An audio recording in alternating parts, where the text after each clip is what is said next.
Next is Brad Huber with your VA quarterly report.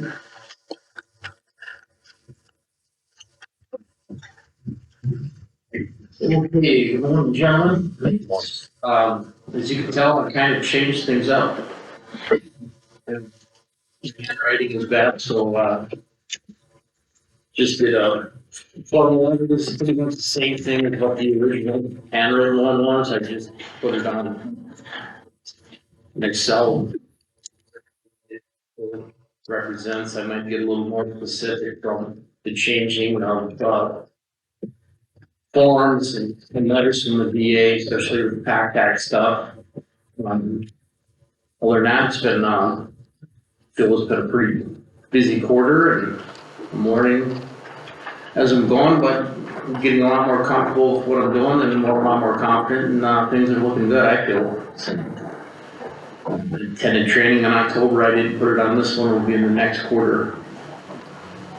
quarter's report, but again, great training and great contacts, and things are looking good. I submitted the paperwork for the online reporting, Tyler Industries for that respect for the Navy veterans. That should be coming down the pipe for payment soon, and then it'll just be a matter of getting training, and I gotta get a background check approved because it's limited access.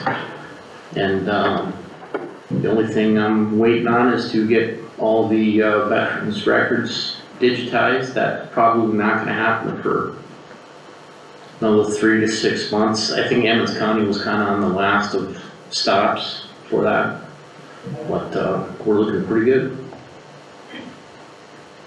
With that, I guess questions for me? Well, I know you're new and everything, so I don't want to put any pressure on you with it, but have you done anything or been working on anything as far as like community outreach or just letting people know your services and hours and things like that? Has there been anything advertising or anything? We did finally get something in the paper. Okay.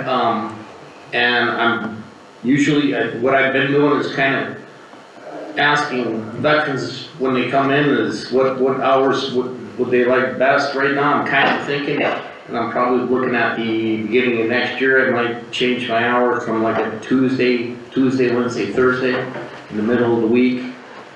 And because that seems to be when I get the large volume of either veterans showing up or phone calls. So I think I'm just gonna kind of stick it out to the beginning of the new year. And then I'm just, right now I'm gathering stuff for PACT Act, and I might put something in the paper and just contact your local VA rep. I know they're doing a lot of commercials. Right now the big thing is with all the scammers. I'd like to probably get something out as far as that. Financial gain of private businesses on veterans. Seems to be a lot of that happening, so. Other than that, I've been making it down to the Strasburg Care Center about once a month. I'm actually working something with all 3 veterans that are down there now, so it's, I guess, convenient because my plan was to at least make it down there once a month for just to see how veterans are going and what they're doing and how they're doing. Sure. And then I've probably lost one veteran, just because his age and his situation. I think I've made one kind of house call, but so that's an option. I haven't gotten too many of those yet, but it's there for them if they need that type of assistance. So I think we're getting some positive. I feel like I'm getting positive feedback from the veterans in Emmons County, so. Well, I haven't had really any, so no news is usually good news, so I would say you're probably right, so. Yeah. I usually only get the complaints, and I haven't gotten any, so I'm assuming you're doing a pretty good job, Brad, so. Does anybody else have anything for Brad, or? Anything else? Nope. Is there anything as you've been in the office now, changes, things that you need or anything, or, Right now, everything's kind of set. Biggest thing is I'm trying to get the new, software set up so I can start doing that. I made a trip to the Lisbon Care Center yesterday and really got some good feedback on how that whole system works and the process, and I strongly believe that'll do great things for the county and the veterans in it. It'll definitely speed up their paperwork and just get better results. I'll be able to access anyone in the state, which has kind of come into, I've had, I think, 5 occasions where, because they've been primarily with another county, I don't really have access unless I can communicate with the other. I mean, I still can communicate with the other veteran service officers, but with this, I'll be able to look at it real time without contacting them and get them what they need right there when they show up. So I just think that'll pay big time dividends for the veterans in Emmons County. okay. Well, if nobody's got anything else, I guess that's it, Brett. All right. Thank you. Thank you. Okay. Next on the agenda is the joint powers agreement with McIntosh County for state's attorney services. Joe? Well, I guess McIntosh County is without a state's attorney now, so they asked if I would bill him until they can find somebody else. I said I could. I did it back in 2018, but back then I agreed to do 2 days a week. And I told him I couldn't do it 2 days a week anymore because I'm too busy. I could do maybe 1 day a week. So I just figured that we could, if you guys wanted to enter into an agreement with them, it would probably be for the best. Basically, that would allow them to pay part of my benefits so that you guys can share costs with them as far as that is concerned. And then hopefully they get somebody in sooner rather than later. I'll do it for a while until either somebody comes in or I feel like I can't do it anymore. Because I'm pretty busy, but this month it'll work out pretty well in November, because I have a sentencing hearing over there anyway for a case that I've taken over for, and that's like their main court date is that November 15th, so I was going to be there anyway. So taking on those extra cases won't be the end of the world, but going forward, obviously, it'll be a little bit of a juggle. They told me that, so right now they're on a schedule where they have court every 3 weeks, every third Monday, they have in the morning. We have court, a regular scheduled court once a month on the second Monday in the afternoon, so those will coincide every once in a while. But it'll still work out because it only takes a few hours or a couple hours. 2024, they've transitioned from 3 weeks to every 4 weeks. They're gonna have court on Tuesdays. Obviously, we have hearings that pop up. Like yesterday, I went over there to get ahead on some of these files and worked in Ashley. And then, we had somebody arrested here in Emmons County, so then I appeared by Zoom for a bond hearing because it was a felony offense. So there's hearings that pop up, all the time. So it'll be a little bit to juggle with, but like I said, I did it before in 2018. I don't remember how long that lasted. I think it was about 6 months, if I recall. So hopefully we can find somebody. Attorneys are a little bit hard to come by in the rural areas, as you guys probably know, so there's not a lot of choosing right now. And the way they got their current state's attorney was actually Wishick put out sort of a regional-wide search for it, and there's a program that the state has for recruiting rural attorneys. They'll pay $60,000 spread out over 5 years, essentially $1,000 a month to cover, rent and stuff to get started. But you have to go through political subdivision for that. So either, I don't know if Wishick is gonna try to do that again, or Ashley could do it, or McIntosh County could do it as well. And I'll probably visit with them about some of that options. So it'd be nice to get another attorney around the area. Anyway, that's kind of what it is. The agreement is essentially just lays out, I don't know, that I would work, my goal is to work 1 day a week, but obviously I have to be flexible with hearings. It'll probably work out like that anyway. Their county commission meetings is at the first Wednesday of the month, you guys the first Tuesday. Since yours moved it back a day this time, they're actually meeting today. So typically they would meet on a different day. So maybe I would go say their meeting, and that would be my day that week. And then their court being once every 3 weeks now, that would be a day that week. And then if I have another hearing, so basically it would just be the days that I have to be there for something specific. So it would probably work its way out that way, whether it was in writing or not. And then splitting the costs or benefits and stuff like that. And then I also put in there that they'd have to pay mileage, just because it is a 2-hour drive for me to go there and back. Kind of, it's not cheap, especially when you drive a truck that gets 13 miles an hour. That might be my fault, but it is what it is. Anyway, if there's any questions, I don't think you have to enter this if you don't want to. I will save you a little bit of money, and like I said, they're in a tough spot. I don't really know what else they can do. I guess they could probably put it in the paper, and maybe they'd get somebody from Jamestown or Bismarck to come down once in a while. They're probably going to just have to change the way that they fund that position, and in the future, we'll see. You feel comfortable doing it? For now, yeah, I do. Okay. For now. We'll see. I mean, the work around here won't get neglected, you don't think, or? No, it'll probably be more of just stuff on the side. I won't be able to do as much anymore at all, like, I already don't do, litigation in general. I don't really do that except for if the county gets sued, but, I don't do family law anymore. For the most part, pretty much anything that I could potentially be involved in for a long period of time, or that I'm gonna have hearings on, I don't, if somebody needs something and it's something I do within a couple of hours, that saves me a trip to Bismarck, I'll probably do that.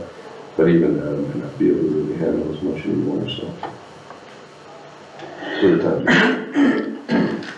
I guess my opinion on it here is I just don't know if it's really good for us, and the reason why I say that is because I feel like our office is already, we try to run a pretty thin office there, and I know you guys stay pretty busy. The other issue is it's really working 1 day a week for them. I really just doubt how efficient you can really be for them, not doubting your abilities or anything, but 1 day a week is hard to really stay dedicated or efficient to something, and also if there's a conflict and you decide to rule with Emmons County, which you should, then you basically leave them without an attorney anyway, so. Yeah, I guess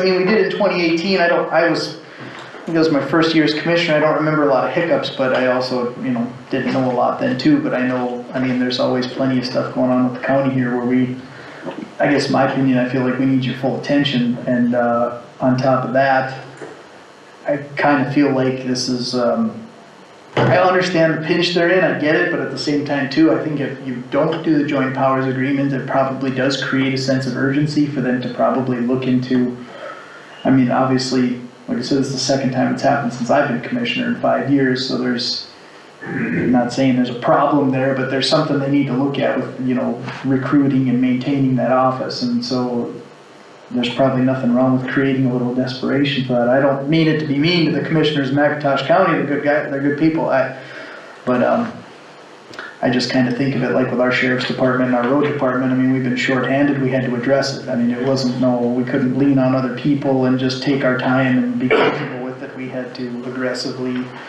attempt to fill them positions, and I really don't think giving you permission to go over there 1 day a week and kind of go to the hearings as needed, and I feel like it's probably a Band-Aid scenario that, isn't addressing the true problem, which is they're having a hard time recruiting a lawyer, which is probably not all their fault, but, because if I'm under the understanding, she left for neighboring Stutzman County, right? I mean, Yeah, so when I took over in 18, that was because Terry Alhart passed away. Right. So we lost him, we didn't really have another attorney in the county that was willing to do it. right, She took a job in Stutzman County, which, I mean, obviously they were, well, the only reason I bring that up is not to make fun of anybody, pick on anybody. It's the similar situation with us when we lose folks to the highway patroller or something. It means that we have to somehow try and level the playing field for maintaining employees and all that stuff too. And so I feel like in McIntosh County scenario, I mean, they have an issue that they have to address there, and I feel like you're needed here. That's my opinion. I feel like that, I mean, you're elected to be the state's attorney, people need a state's attorney, and lending you out to another county, even if they really need it, in my mind, probably just, I don't know if it's really worth it in that regard either. I mean, one day a week just, seems like you're shorting us one day a week and you're kind of giving them one day a week, and it just like, and I don't mean that to offend you, Joe, I'm saying it for just the good of the county. It's like, I think it'd be much more valuable to just keep you where you're at and force them to probably make some really tough decisions that they're gonna have to make at some point here anyway, so that's. right, and so the one day a week would be physical, obviously I'd be there. And like yesterday, I still did hearings for Emmons County, and still did an information, criminal file, and a felony case while I was there. So it really doesn't matter where I am. But it did add more work to your already, at least busy days. Right, well, and by adding that work, it adds more work to Amy, and then it also probably decreases our response times to our sheriff's department or our commissioners or our road department. I mean, that's just where I just feel like it's probably a disservice to the county, is my personal belief, because it'd be different if it's like, hardly even need a state's attorney and they want you 2-3 days a week and we're just gonna split time with you, where it's like, man, everybody's getting a fair share. But I mean, I'm just gonna be honest, the one day a week thing in my mind, it's gonna be pretty tough to be efficient doing that. So what's gonna end up happening is you're probably gonna have a crossover where you're here, but you're doing Zooms for them, and you're gonna be there doing Zooms for us. Oh, yeah, 100%. The one day a week was not how much I would be. No, exactly, I would be doing stuff here as well. Right, and I get, like, they're gonna compensate us with cost, but it's like the difficulty is the efficiency gonna be there to get things done that need to get done, and that's where I just, in my mind, if we had a staff where you had 3 people underneath you, and it's like, then people can handle it, it's no big deal. What they really should be doing is probably doing a joint powers with Stutzman or Dickey, or some other county that maybe has a little more extensive state's attorney's office than just us, which is an office of you and Amy. I mean, I just feel like that's. Right, and really, they're not contracted with Amy at all. No, but what I'm getting at is, like, if you had 2 or 3 other people where it's like, well, they can do most of the stuff and you just need to be there on court days, we can spare you, but it's like I mean, no offense to Amy, but you're kind of an office of one in that respect. You're the only lawyer. It's not like you have 2 or 3 lawyers in your office underneath you, and then, so, I mean, it's just, I feel like it's just kind of an undue burden I feel like it's one of the things where it's like we're trying to be nice and help out, but really we're going to be hurting us and just prolonging the inevitable for them, which is that they need to aggressively seek a state's attorney, so, in some way, shape, or form, so. Well, won't the gal that's going to Stutzman, won't she work with them for 1 or 2 days? Being No. she knows the people in the area? No, Stutzman, no. She won't do it? Not on the board, I guess, so. Yeah. Well, I mean, I guess it's up to you guys. If you don't wanna, have them enter into the agreement with you, or you enter the agreement with them where they're gonna help pay the costs for a little bit.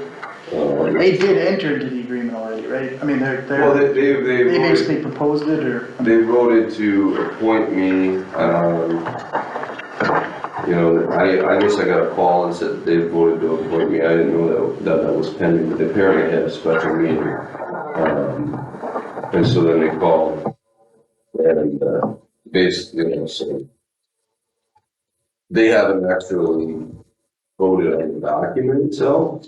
Right, but they basically voted to appoint you. Yeah, I think it's pretty much a foregone conclusion that they would approve this because it's basically They what we. did approve it October 30th, they signed it. Oh, they did, okay, I guess I didn't know that. Yeah, Neil's signature's on yours. Yeah, they had a special meeting last week, Monday. Oh, okay.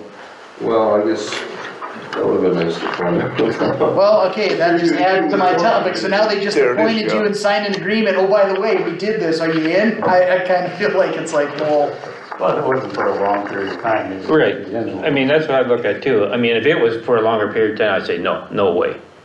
You know, maybe 1 or 2 months or whatever I mean, That's what I'm hoping. Yeah. A month or two. you know, and after 1 or 2 months, we can say, hey, this isn't working. I don't think it hurts to do it right away, but if it hurts us in the 1 or 2 months, we'll know and say, no, we don't want you to do it anymore. well, just remember, this agreement acknowledges that, that the replacement of the McIntosh County State's Attorney's Office may not occur until January 1st, 2025, which I'm assuming is because that would be after the next election, and somebody would get elected if they can't appoint someone, so Yeah, that's a year long, boys. that's, I'm hoping they would appoint somebody before then, but well, if you sign this agreement, you don't get to hope. They don't have to, You know, I it's mean, your you're time. acknowledging that it could happen, like, I suppose you could, I mean, there's probably something in here that says you can terminate it, but at the same time, it's like, if you're only gonna do it for a month or two and then terminate it, then put that on the date there and force them to do that, but I don't know if they'd wanna do it then. we can sign any contract we want, but if tomorrow I decide that there's too much going on over there, I just resign. You know? Right. I'm not signing up for a lifetime of doing that county's, Well, do you want to do it? what's that? Do you want to do it? Well, I don't know, to be honest with you. I really don't. I don't know doing it for now because, like I said, I have some cases over there anyway where she had conflict of interest and we shared work. You know, if for instance I had represented somebody in the past, I might ask the neighboring state's attorney to cover for me in a case issue. It happens more over there than it does over here because she used to be the court appointed attorney of the region before she took over the state's attorney. So you can imagine as court appointed attorney, you're running into a lot of the same people that you're gonna be prosecuting. So I already have cases. It's not that much, travel wise and time wise. I was gonna be invested over here anyway. Did you have more cases than normal right now? Backed up. So, yeah, I think you can probably get those resolved, and if that level caseload were to continue for more than a couple of months, I probably would be interested, because I already had to come Sunday and, yesterday I worked pretty late, so I can see that there's gonna be more work, and I don't know how long I'd wanna do that. Now, if it slows down and it's something that is manageable, I could, but, would I do it beyond what's contemplated in this agreement? I think that's pretty unlikely. And I think they know that too. That's why I would speak to them with some of the ideas of trying to get another attorney in the region. I think they're probably already thinking that. I imagine Michigan is as well. But we'll see.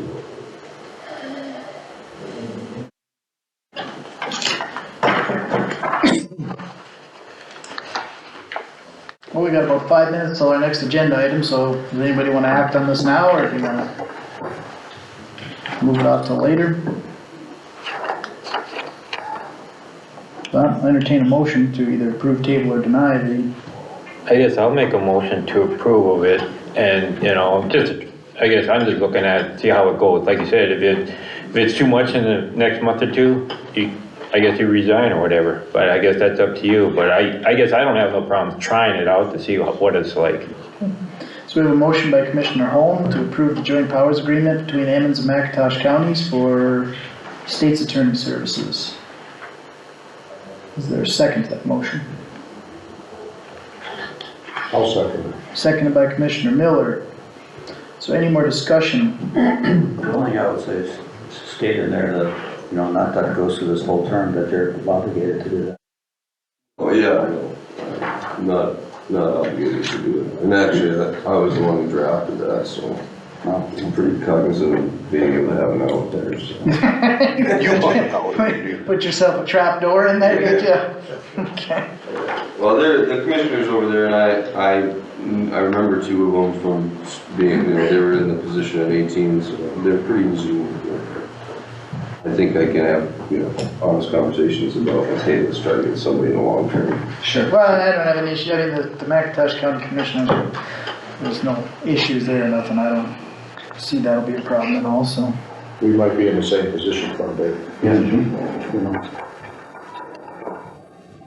All right, so we have a motion and a second on the, for the approval of the joint powers agreement between Emmons and McIntosh County for State's Attorney Services. Is there any more discussion? Not hearing any. All those in favor say aye. Aye. Opposed? Aye. Motion passes.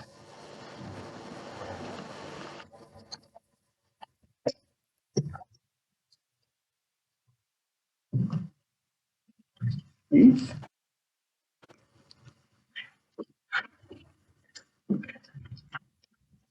Okay, next on the agenda is the Sid Lawler with the moving of an approach on the farm to market road, section 6, township 132, range 78. Morning. Go ahead, Sid. This is a point of reference, in York Highway 84 with substation. Josh, are you bringing it up? Okay. Yeah. Awesome. So this one, so like, you could pull up to no, you have right there.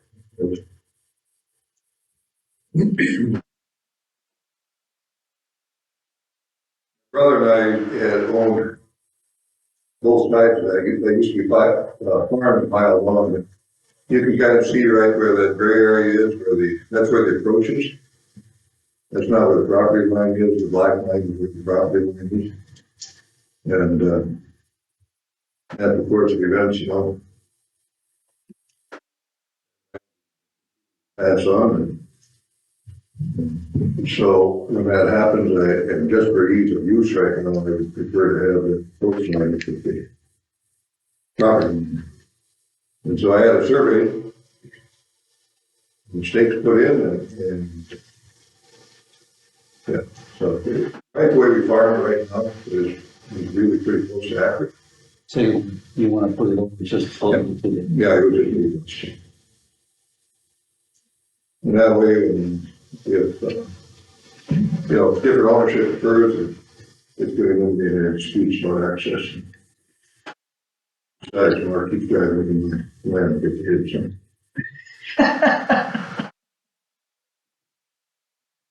So there's a problem already. Right? There's a problem already. Yeah, So is there a culvert that needs to be placed or no? there is a culvert. Okay. It can be. And I don't know if the culvert, I guess I was gonna ask you about that, the road is original, so there is a culvert underneath it, pretty small culvert. If we tear it out, if it's rotted out or something, whose responsibility would be, if you guys be kind enough to provide culvert, whatever.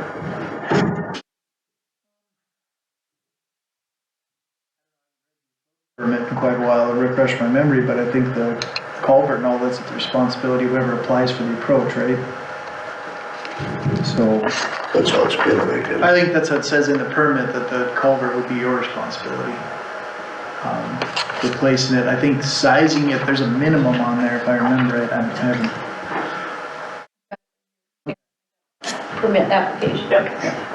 Oops. That's my bad. That's on a farm to market road. Yeah, so the county owns. Where's the farm to market? Where's that located, Sid, from your place? So, that's what I started saying, where the substation is, you go up the hill on 1804? Oh, up on the hilltop? Right, yeah, so then a half mile, approximately. By Donnie Oldhauser in that area?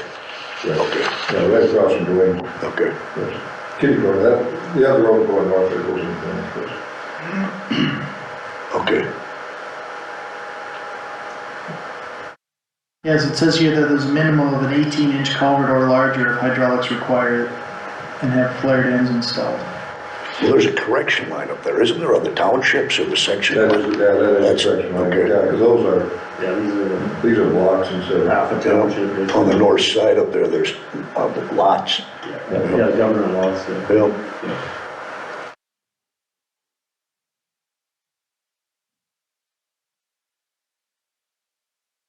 What's the law on federal aid roads? Can you just move approaches or can't you? I don't know what it is. I'm new to this, so I'm just asking. I'm not sure on that. Do you know, Joe? You just move. The law on the federal aid road, can you just move and approaches? I don't think it's any different, the process for. Federal aid We don't- versus secondary? We don't ask the feds to, when we put those in, right? I mean, I don't think there's a different process. Well, I'd imagine there's some requirements, but I would be willing to bet that these requirements are, because these are kind of strict. I mean, 18-inch minimum with flared ends. I believe there's a slope ratio, so I mean, this is probably the requirement. Yeah, you would have to have the width of the, That the engineer did at the time, I'm sure, right? On that federal aid to be to be reimbursed and be in compliance. Well, that would be the only thing to do, would be to check into if there's any requirements from the, because it says for the approach, it's a minimum of 24 feet, a maximum of 40 feet. The inslopes have to be 8 to 1. How much? 8 to 1 for a 8 to slope. 1 on the slope? Yeah. so who's gonna do it? What's that? Who's gonna put it in? Nick? How do you do it yourself? You gonna do it? And how wide, 40 feet? It goes wide as it You goes, can't. because of semis and stuff. Well, It says there's- 40 is the max, it says. And 18. 40 is max, on top of your approach, that's not. Yeah, I would imagine at the top, the approach width is That's why 40 they feet. one slope, they have to- Yeah, at 8 to 1, you're gonna be pretty wide by the time you hit the toe, but yeah, I think the width of the top, I think, is 40 feet, and then you'd have, Flared ends. 18-inch culvert with flared ends, it says, is required. Okay. So, yeah, so like, I mean, my curiosity to it is it's probably is the requirement for the federal I'm aid, sure it because is for this the is kind of federal aid strict, I'm assuming now, it's a pure assumption, but that's pretty strict, so my assumption is we adopted the federal aid requirement for all our approaches, so that way you can do them on federal aid road, but, I don't know that for a fact, but, I mean, the only question I'd have, or the only just out-of-pocket assumption would be that it's probably okay to move this approach since the approach already exists, and it's, I mean, I To the don't, same area. right, I You're mean, gonna go down there, you know, there's an old farmstead there.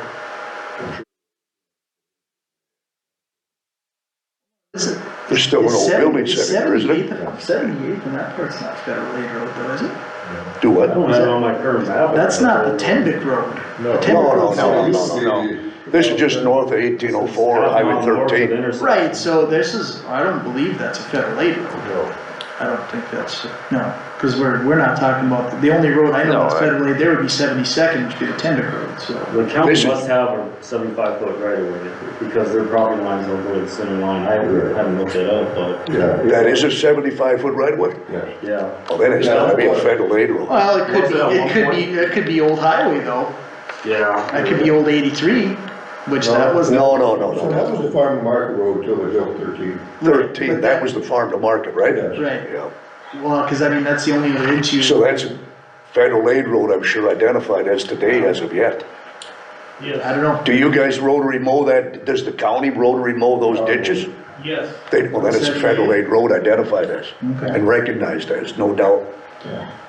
Well, just because the county mows it doesn't mean it's right, we do things wrong all the time, just ask anybody, so that doesn't mean anything, just because. No, but that's federal aid though. Well, I mean, that's, Well, no, it was. It might not be anymore. well, what I'm wondering is if it Because was the REA federal poles aid are and then set back something got built, 75 feet from the center of that State road. maps don't have it mapped as a. so it's not mapped as a CMC. So I saw this, and I'm like, I don't have that map. That's why, just because it was in the 70s or 80s and they designated a different route, that might not be a federal aid no more, that's what I'm saying, because So then there wouldn't be any problem. if it's not on the maps, like you said, it's not on the DOT map, then that's probably as accurate to the map as there is as far as definition of a federal aid road, so. No matter what, I'd make a motion and entertain that, to let him move that approach, so it's on that section line. Commissioner Materi makes a motion to, approve a permit for Sid Lawler to move the road approach. So the Lowlers don't have a dispute amongst the Lowlers. Is there a second to that motion? I'll second that. Second, now we're in discussion. Is that a section line there though? Sid, is that, No, it's just. that's a property, quarter line, right, is it so not? it's not an actual section line there, that's, okay. That's offset to the west going north, right? Because Yeah, this that's where you is, got the curve and highway there. yep. Right, so it's not on a section line, it's not public right of way, it's a private approach that's going to be on the property line between two individuals. Non-federal aid road. Okay, I question that is a federal road.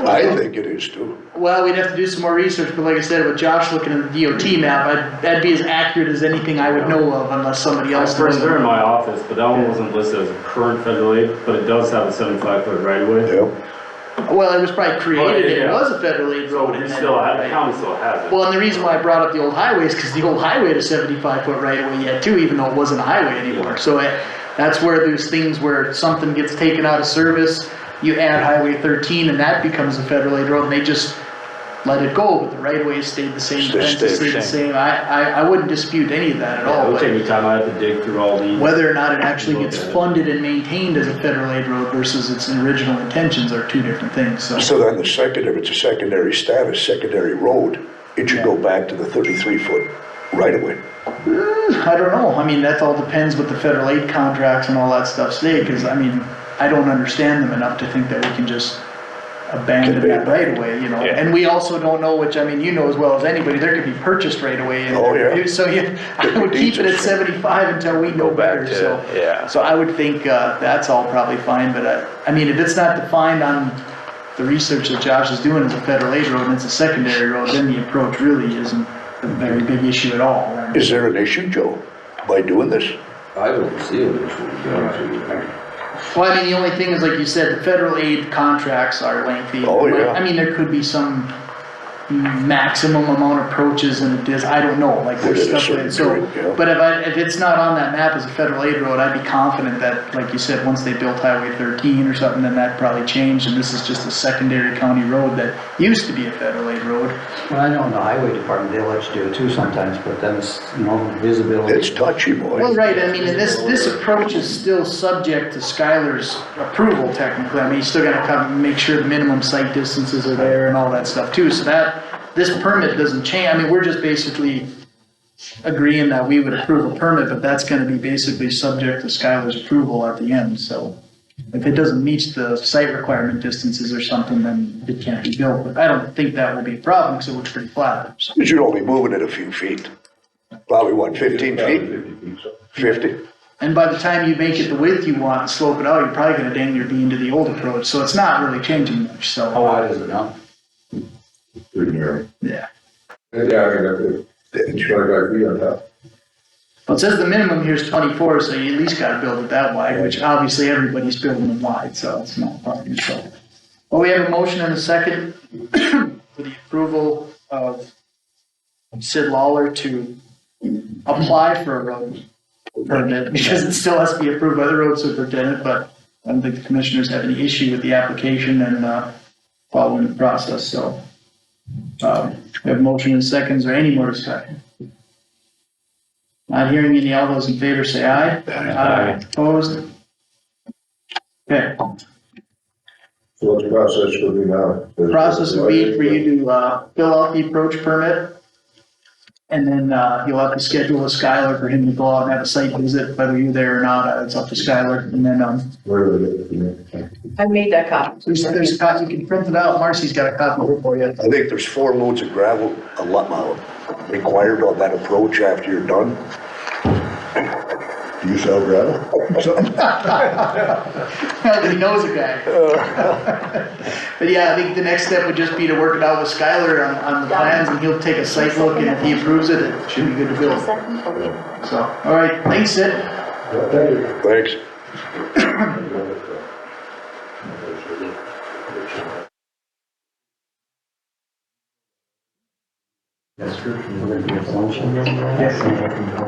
You know, the combine, don't you? It's a nice day. I mean, To be going on a bus tour, right? You wanna be on a bus tour? You wanna be on a bus tour?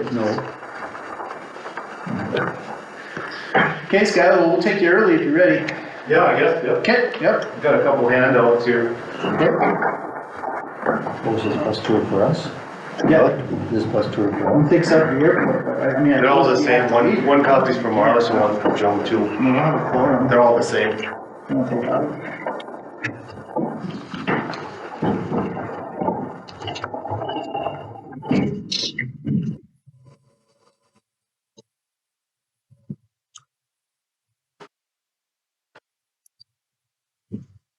So what you're being handed now is just a draft of the Emmons County Highway Department snow and ice removal policy.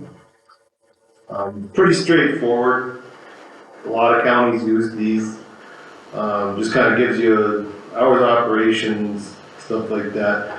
The only, questions I have is on the back page. If you guys want to read it quick or, where it's highlighted. Yep. That has to do with, removal bales. I don't know if we can legally charge them for that. That's a state's attorney's question, so we'll have to address that. And then the other one is for like stranded vehicles, each hole, if we have to, if that'll get billed to The owner. the owner of the vehicle, so. What is the logic? And I don't wanna put Joe on the spot and we can.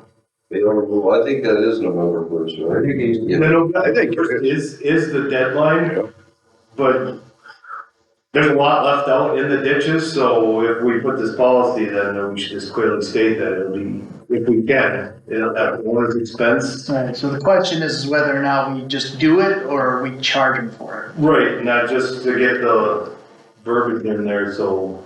I guess it's we- clearly stated that way. Charge for the mowing and other things, I don't see why that'd be any different than an encroachment. They used to burn, they used to burn. Well, I think the DOT will light them on fire, but I don't know, this time of year with that race, you Will they? might just have a smoldering pile of hay in the ditch. They'll burn them? They used to burn. If they'll burn, I mean, that. Really? Yeah, well, it states in here, Removed or destroyed, doesn't it? Doesn't it say removed or destroyed usually? Is that how they state it? In here, we have it as removed or burned. I mean, burn bales, that's. They don't even work good. After snow and rain, I think you're just gonna have a smoldering pile to get rid of after. So much hatred. Right, so the only thing that I would possibly run into with this is the landowner may not be the guy that bailed, right? They might just be. Somebody else. Somebody You could, Did it, but. So Well, that's it where kinda comes back to our earlier subject. It's your responsibility as the property owner to maintain those encroachments. I mean, if your renter bailed that hay, it's your job to tell your renter to get it off. You're responsible. Same with the ditch mowing.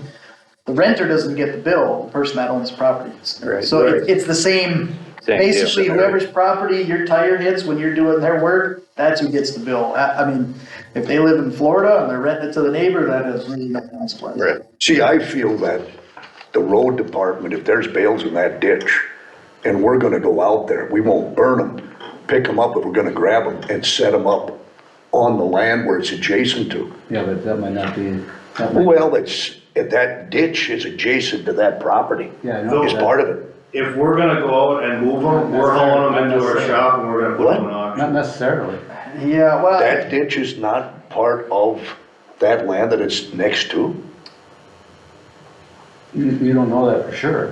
Well, Wow. I guess my only argument with that is that if you have some scenario where like, okay, let's take, I hate ditches in my area that aren't my ditches, they're the neighbors. Almost all of them have fences on them.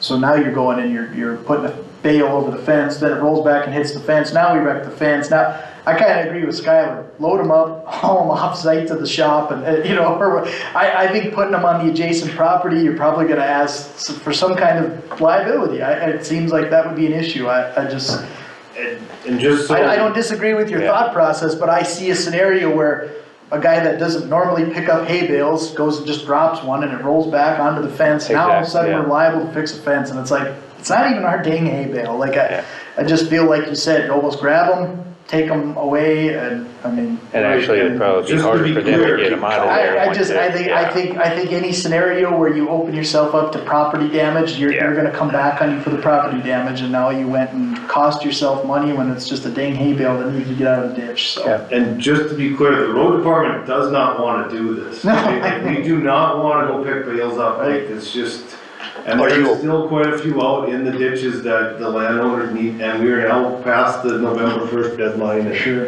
Are you okay with giving them a call? We can give them a call, but it's like.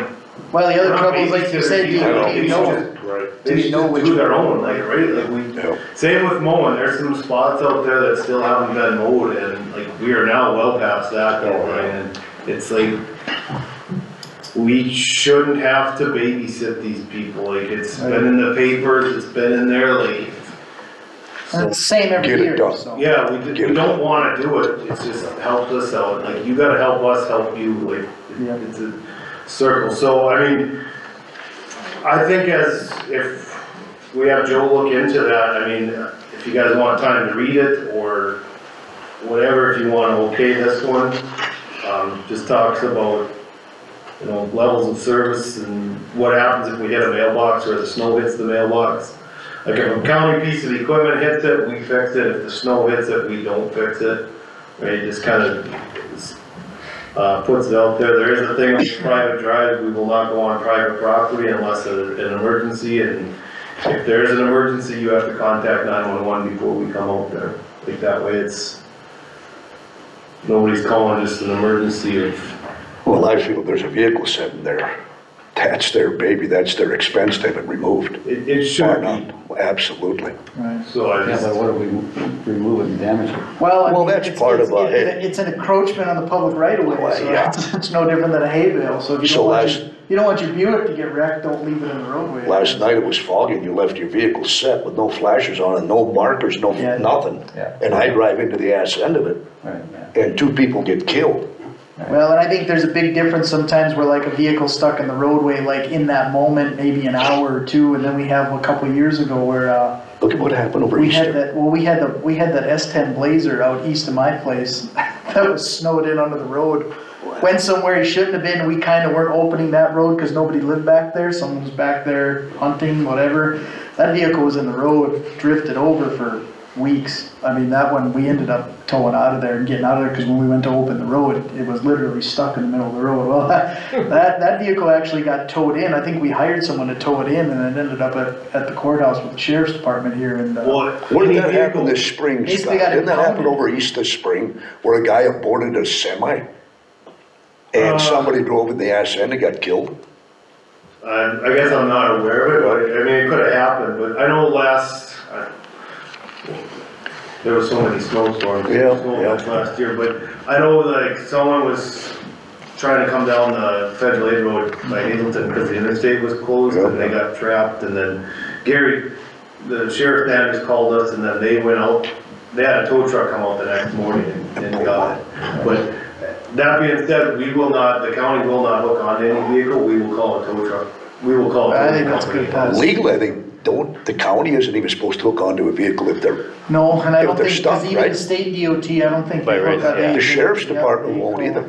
Yeah, No, they're there's not. issues with liability. That's why I was there, so. wondering, you know, like if we pull them out, who's liable for it, you know? Yeah. The guy that tows it.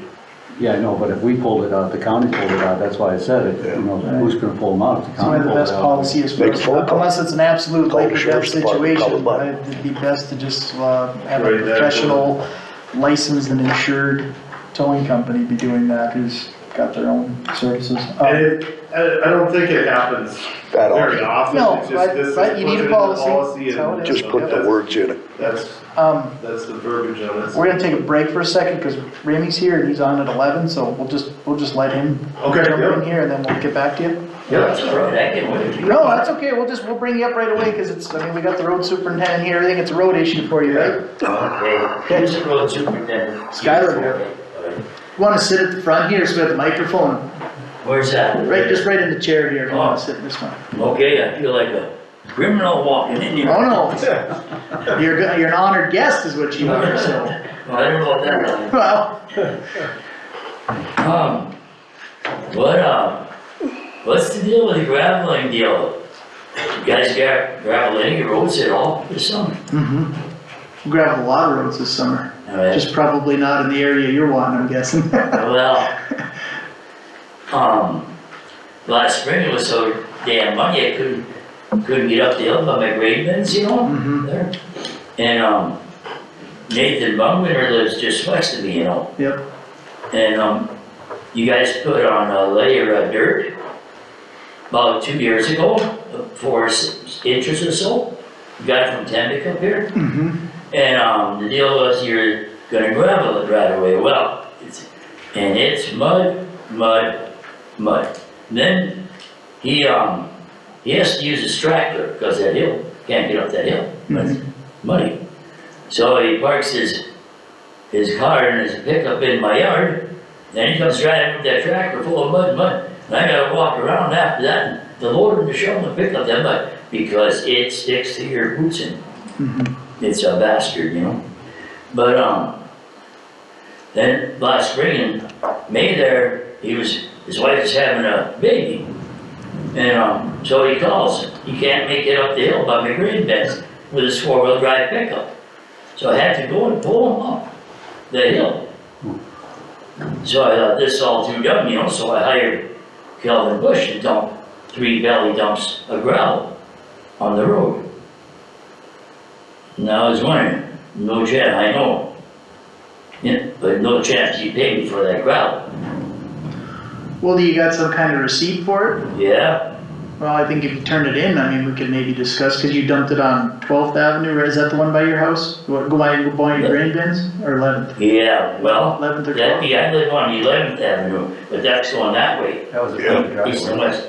I No, drove that- it, that it is one- tough, it was tough But last the one spring. going east-west on the south side of your place, that's 82nd Street, I think, I mean, that's. 82nd Right, Street. okay, Yeah, so, cause I know I'd called Skylar, and told him to go take a look at that, did you get out there?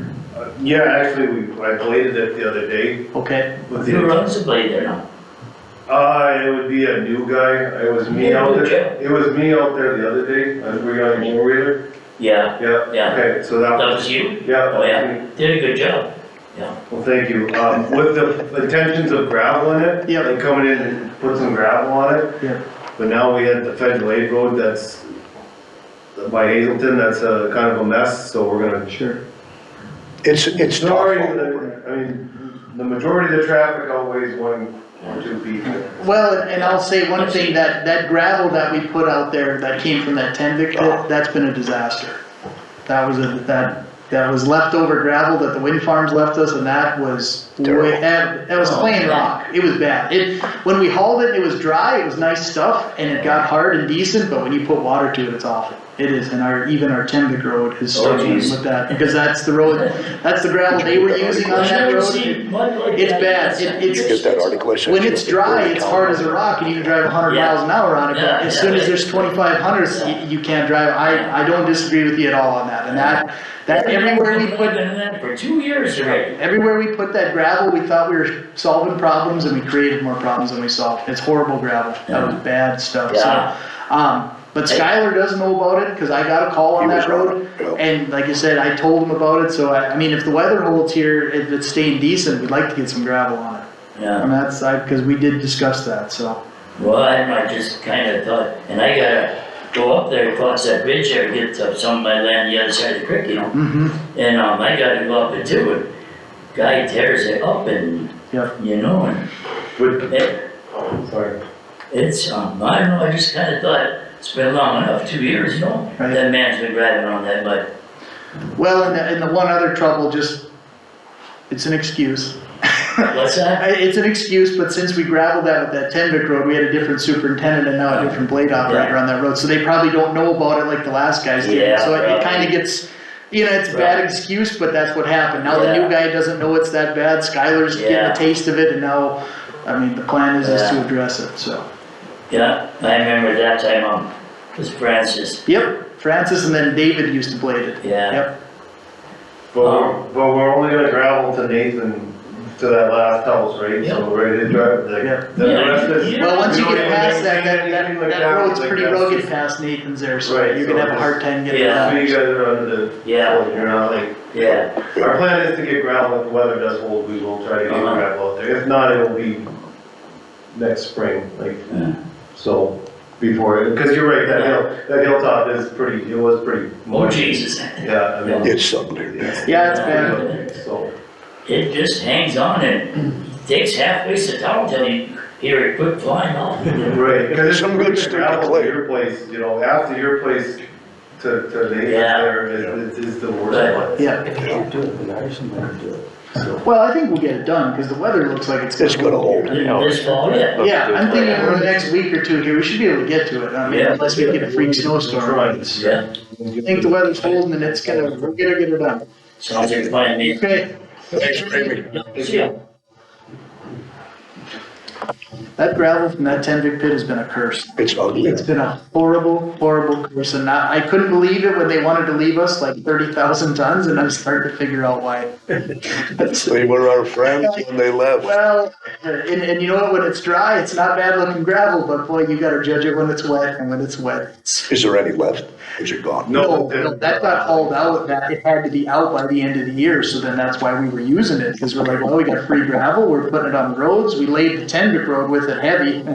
It's been a total curse. Okay. Like I said, you can drive 100 miles an hour on it when it's dry and smooth, but you get 20 hundredths and it's 4-wheel drive time, it's bad, there's just terrible stuff. The clay base. Just one little thing before we just talk about anything else, because we were on the subject of private drives and Yep, stuff like that, so yep. I'm sure I'm not the only one that's been getting calls from Vern and Judy Carlson up there northeast of Braddock. Oh, yeah. And they had the issue where the road was underwater and all that Spring, stuff, yeah. and she's been asking for assistance, and as terrible as I feel for them in their situation, I consulted Kathy in the recorder's office, and there is no right of way that's known there. It's not on a section line, it's on a quarter line, and if it was built by the county or some entity and it's supposed to get maintained by us, there is no paperwork recorded in the courthouse, at least that we could find. I mean, I think Kathy gave it a couple hours, but she went in where she needed to, and there is an easement in there, but it looks to be an easement because they divided parcels, and then they allowed an easement, because there was no public right of way there, so they had to create 50-foot easement, but, so I wanted to bring that up in the meeting and on the record, because I know they've asked for assistance, and I feel terrible about it, I do, but so right there where it connects to the red line, that'd be 17th Avenue, that's a federal aid road, that's the one that we're having issues with. You were in here last summer? Yeah, they were in here just a And the couple daughter months was ago. with, right? Yep, and that part there, that goes straight, that is not a section line, that's a quarter line, Which one? The one that goes east yeah. is not a section line. That's a quarter line. And then going north is a section line or no? Well, the section line would be further up. Right. Right. But that Yeah, part but where then their go- drive is on, that's not. if you Going look north at into the that, yard, that is not a section line. At least not that I was, It's not. that's a parcel line, that's Well, a then it's all quarter line. private drive, huh? Right, well, and the reason why I did that though is because I thought, well, is there some kind of, because sometimes they put them on the Yeah. quarter lines when the section line's not accessible, and they create a right of way, and there's no documentation in there for it, and that's why I've said no, basically, when she's asked. It's honestly, it's private property, so. Yep, so it's a done deal. Just, I wanted to bring that up because she's been calling me, and I've been telling her we'll check into it and look, and that's what I did. And so if she calls you too, I don't really have an answer other than, unless someone can prove to me it's public right away, I'm all ears. I'm not rejecting it, like I don't want to do it, but we're limited to doing things like that. We've been trying to avoid those pitfalls.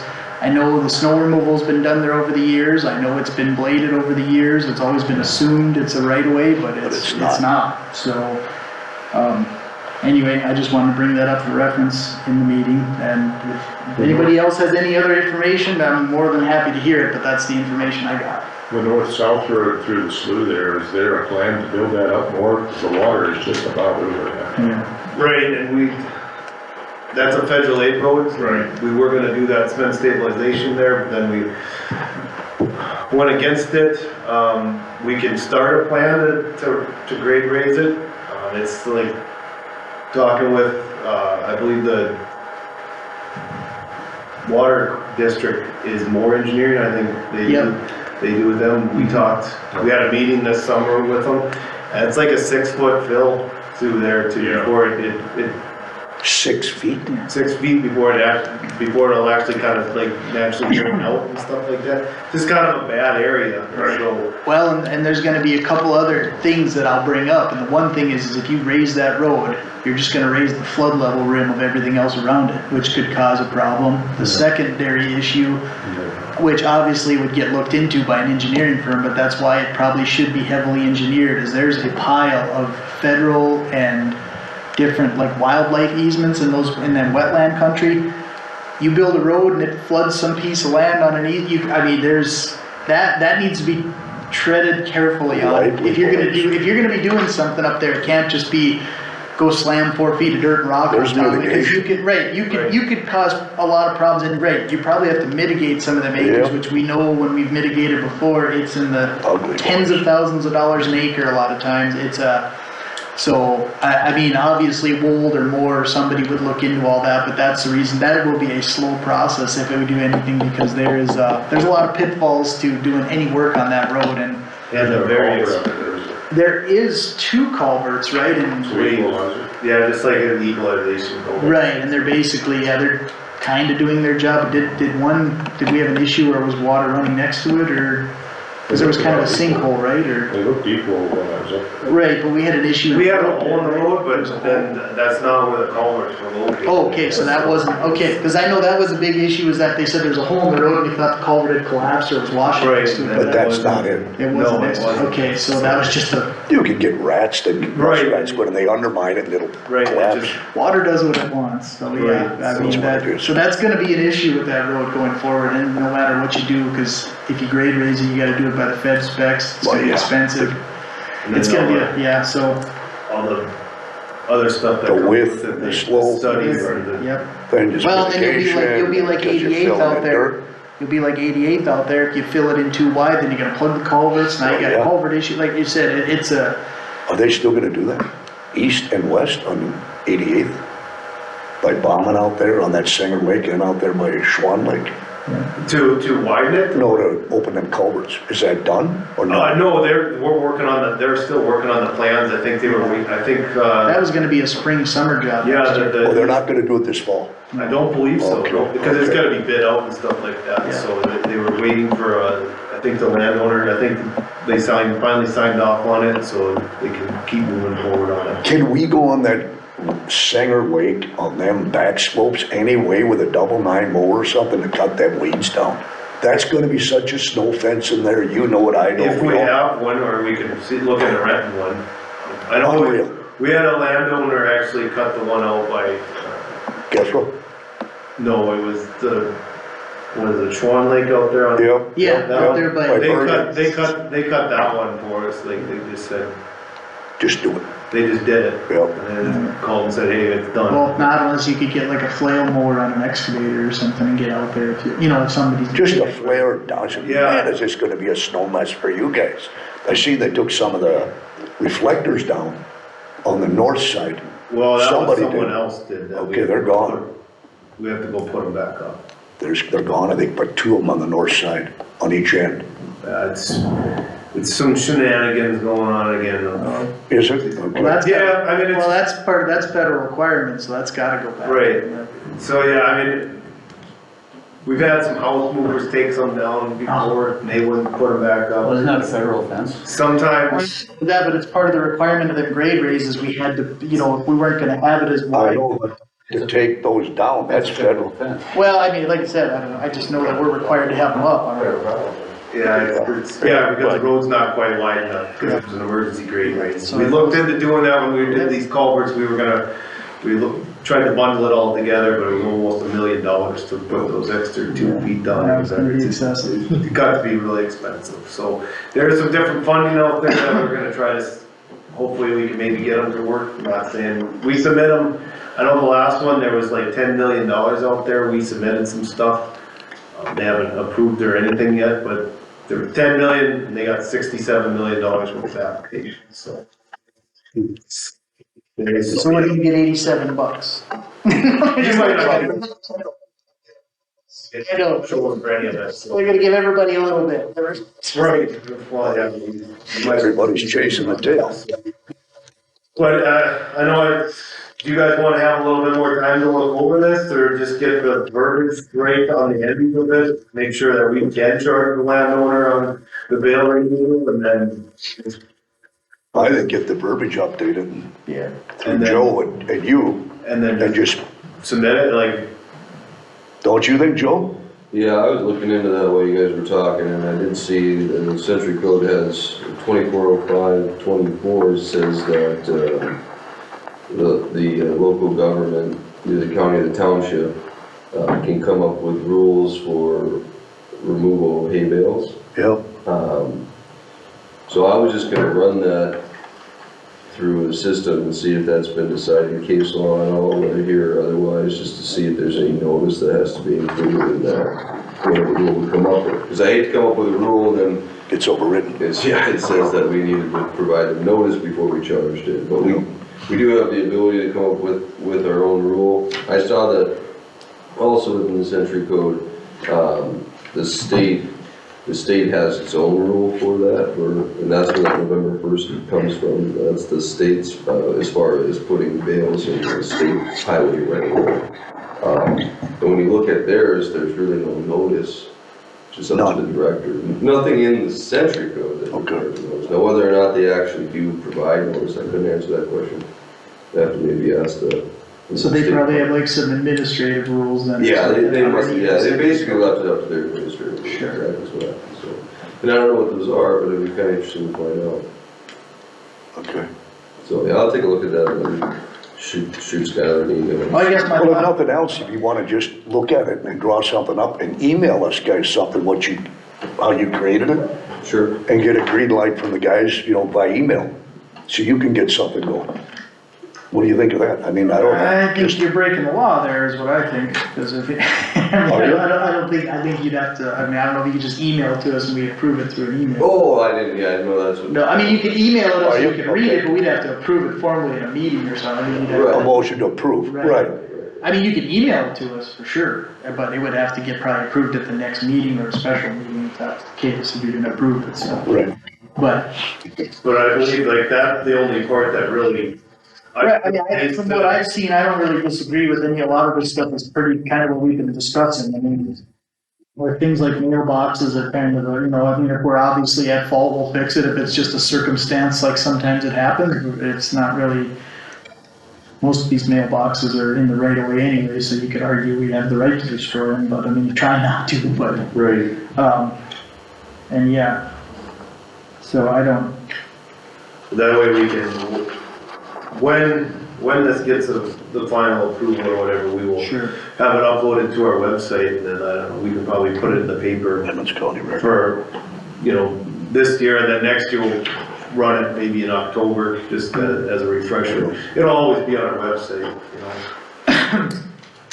and under the road policy or whatever, or we can make it. Is that what you've normally been doing? Wait until, you're basically saying around 4 inches of snow on gravel roads? That's Basically the what- general rule of thumb for most gravel, like, Okay, it's really not cost effective if you go after 2. An inch of snow. But what happens is you say 4 inches, but then you get a spot where it drifted because there's trees. Yeah, running yeah. like that. right, but you end up responding. You're running to those- out there Right, you anyway, still so- respond to the drifts, but That's you're what I just was not going wondering, out there hitting the entire Okay. road if there's an inch of snow on it. Right, so yeah, I mean, if we get a light dusting, don't expect us to come out there.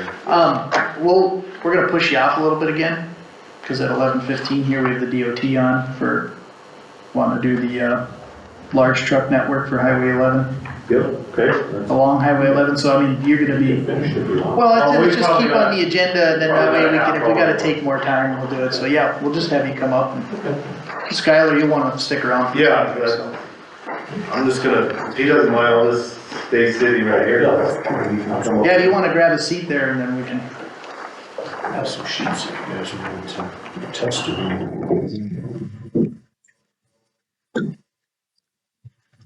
Try to reach to it. Thank you. Hey, Gary, you reached out? Gary.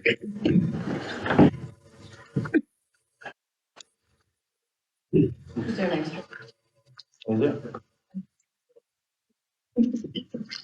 Yeah, that's like there's old. I don't think I told you guys all the copy of this,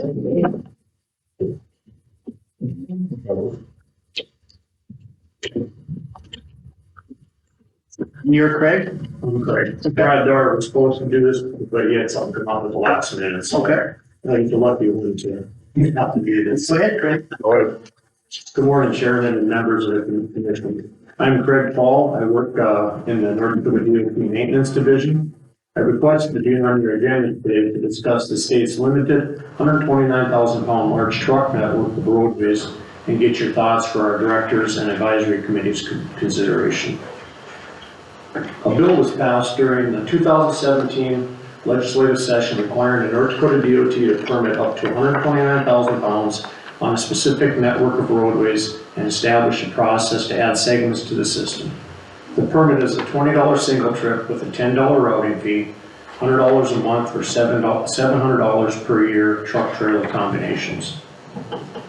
Legislation: the department shall establish a request mechanism for commercial entities and for individuals who reside in the state to request specific augmentations of the system based on the economic need and outcomes. That process includes an advisory committee to provide input to the department and actions taken to adjust the system, taking into consideration economic needs and benefits, investment and maintenance requirements and safety.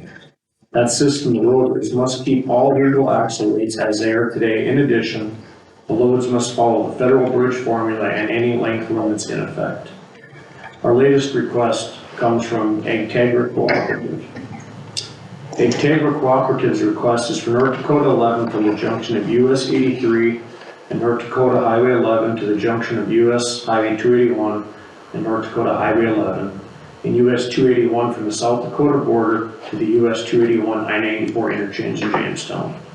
The request affects the counties of Emmons, McIntosh, Dickey, Lemoore, and Stutzman. The application is attached. The designated routes that are being requested for addition to the system currently have a gross vehicle weight of 105 pounds and are restricted to 8 ton in the spring. There are no bridge issues on our system. The route request locations are in attachment 2. That concludes my update. I'd be happy to answer any questions. In addition to this testimony, when this legislation is passed by the congressional body, they designated certain routes in the state that they believe would be utilized, like US 2 from the Montana border to Minnesota border, US 83 up to Minot, the I-94 and 29 system, and also your portions of US 52.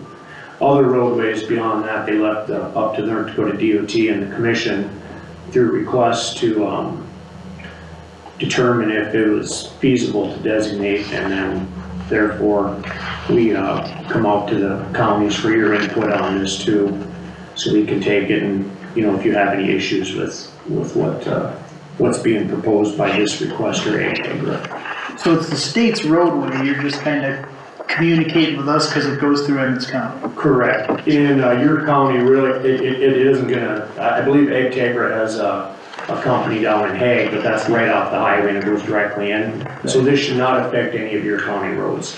It's on the state system, but we reach out to the counties to get your input in case there is an issue you feel. So how much more would it affect the roads as far as Damage. damage? It really, we've had a number of segments that we've added up in Red River Valley, north of Minot, and you're still legal limits. So they're longer loads, they add a pup trailer to them, but the axle spacing still has to meet the legal limits spread out, and we have found no additional damage to the roads on the state system since we started incorporating this in areas. Is this gonna create a scenario for the counties itself? Guys coming that get Agtegra or whoever out into the rural setting and haul 129,000 from the farmyards on our rural gravel system, and they get on the infrastructure of the highway system, and then they're in compliance. They can't legally leave the state highway system without coming to the county and Yeah. approving you guys, you know, to allow it. It's same as 105.5, you know, them going off on a, you know, gravel road or whatever, doing that. We were just in Stutzman County yesterday and talked to them, and they were concerned about the road from I-94 at Eldridge up to the Ag Tegra plant. Right now, it's a 105.5, and they, had their concerns, and we relayed to them, you know, we have no control over the county roads, that, you guys control that, and if they would wanna do it, they'll have to, determine that, do a resolution, and if they wanna do a permit with Ag Tegra. You know, we can't guarantee that farmers aren't, you know, They won't going do to. it. Right. They're gonna do it. Well, I mean, we're members of that load pass permit system, so Right. legally, that would be the proper way to do it.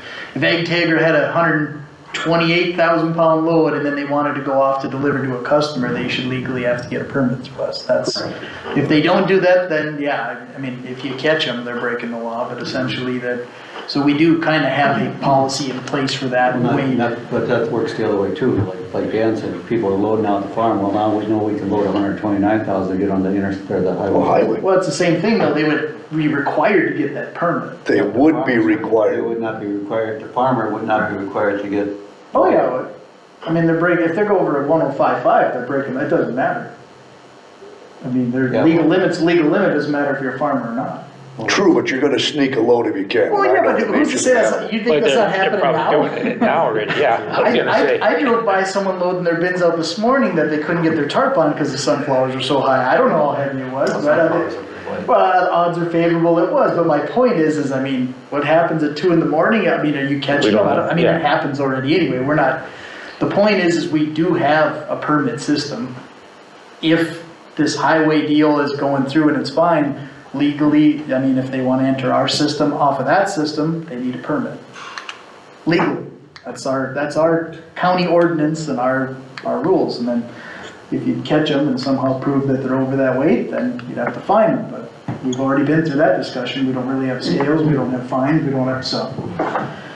You're doing it just because you wanna be great, but that being said too, you could get busted by an HP or somebody like that too, I mean, there's, you know, they're subject to those laws too, so anyway, but, yeah, I don't think you're gonna stop that though, Dan. I'm just Well, I'm just voicing my Well, opinion. no, I agree with Because you it's a though, major problem in if you counties. create a legal limit higher than what it is now, you're gonna see those legal limits transfer to the other roads, that's gonna happen.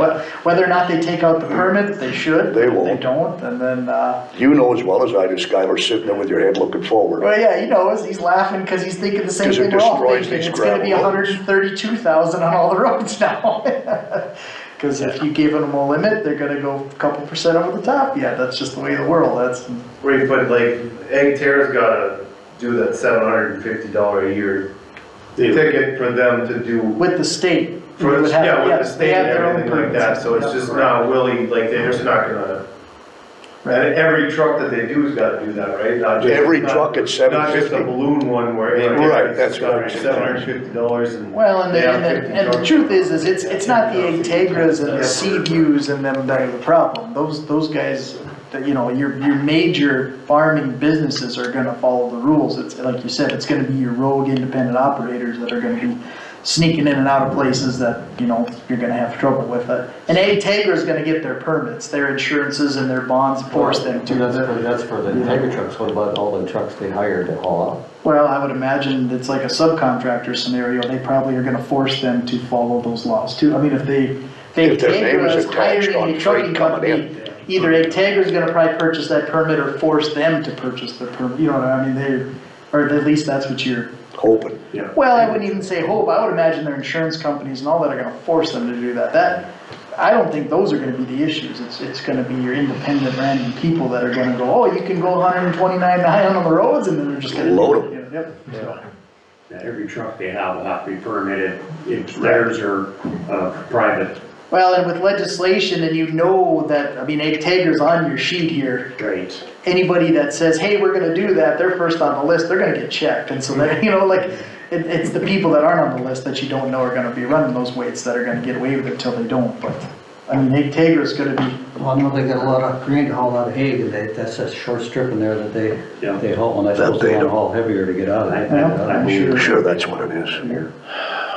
But Ag Tegra is the ones that's initiating this, for the DOT they're like petitioning the DOT, right? Right. They're the one that want it. Yeah, I mean, there's no guarantee that it's gonna pass through the commission or whatever. We're doing our due diligence with this, you know, and then the counties and then the commission is the deciding vote on it. If they, you know, we'll have to, 281 will have to talk to the railroad system over there because 281 was not included initially when the legislation was done because of the short line rail system. So Right. that'll be another, and there is a committee member on that is with the rail system, so that'll be discussed. So the state's gonna have to look at this big time, won't they, to bring these highways up to spec to carry this freight? Yeah, I mean, but like I said, right now, we do our construction project, bring the roads up and stuff, but the nice thing about this, like I said, is they spread that load out with the axle system too. They actually do a pretty good job, like in the Red River Valley, and the Trans Systems did it. They came up with this elaborate truck system of theirs to spread out that axle weight, and it was pretty impressive. I was surprised. So, Well, and we have an interesting scenario where you're literally coming out at the way station on 83, you know, I mean, the highway patrol's literally sitting there licking their chops most of, you know, so I mean, we're probably in one of the few situations where compliance might be on a better end just because literally on Highway 83, there's the way station right at the intersection. But it's not enforced every day. Stop them that way. Yeah, but you don't have to enforce it every day. You only gotta let them know that they might be there that day, that's all it takes. So what is the limit on 83, 129? 105. this is, this is 129,000 here. Year round, Same three is. All the way down? year round, okay, Except for, load restriction season. okay. They can't haul 129 during load restrictions or anything like that. They're limited to the road restrictions of that at that time. Is that through the whole state from? North to south? For 83, it's from the border to Minot, I believe. Okay. Yeah. And then from there, it connects on 52 and goes up to, Right. up to the Canadian border through there or But whatever. poor, Yeah, no, it does, your map shows that. Okay. Well, I don't know, I mean, the only question I would have would maybe be for just like the sheriff's department or something as far as the traffic accident. You know, I mean, if you add more weight, likelihood of a. They can be accident or wider, something, I mean. They won't go No. wider. they won't go wider. No. it's like Jensen gravel, you watch them haul with these trailers, I mean, the rubber, the axles that's underneath, it's insane. Yeah. Yeah. And once you spread that out, you know, and disperse that weight so you don't damage the roadway and stuff, so. Yeah, I don't know, are there any other questions for Craig or anything like that?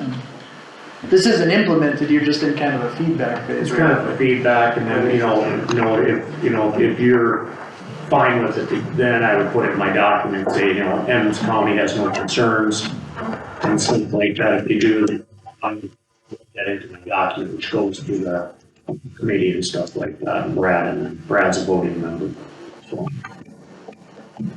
I don't know if there's any specific concerns with Highway 11. No. I mean, nothing that, like a part of this process, I mean, that I could see. Skylar, do you have any input? I mean, highway's not really something we deal with too much anyway on it, and like we said, the second they're off of it, we have our own permit system. If they're not abiding by it, I guess that's not their problem, so. Right, exactly. Okay, yeah, I don't see any issue as far as this part of it. Okay, well, thank you very much for having me today. Yeah, Thank you. Appreciate it. thanks for coming in. Thank you.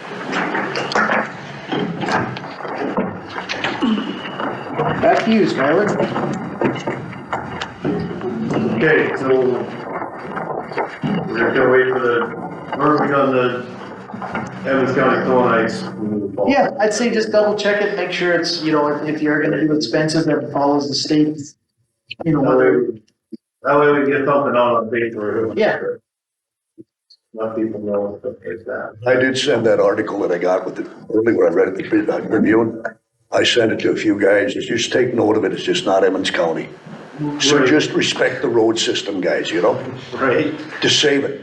right, I read that when you sent it to me, I read it, and, yeah, that's everywhere, I mean, it's this time, it's a weird fall. It's an odd fall, It's just guys. And I get it, farmers still got stuff in the fields and they've gotta go with, but, I mean, You're gonna pay for the mess, you're gonna pay for the ruts, you know? right, so, we'll give a quick update, I guess we are working on, we got it on southwest area, they're just finishing, they're gonna finish up that area, stuff like that. Are you? And then we're gonna, I believe tomorrow we should finish up, we were hauling a little gravel down there, by Devon Bollies and stuff like that, Okay. to finish that. Vanderwalls, Then, Cody, oh, to the Cody, east?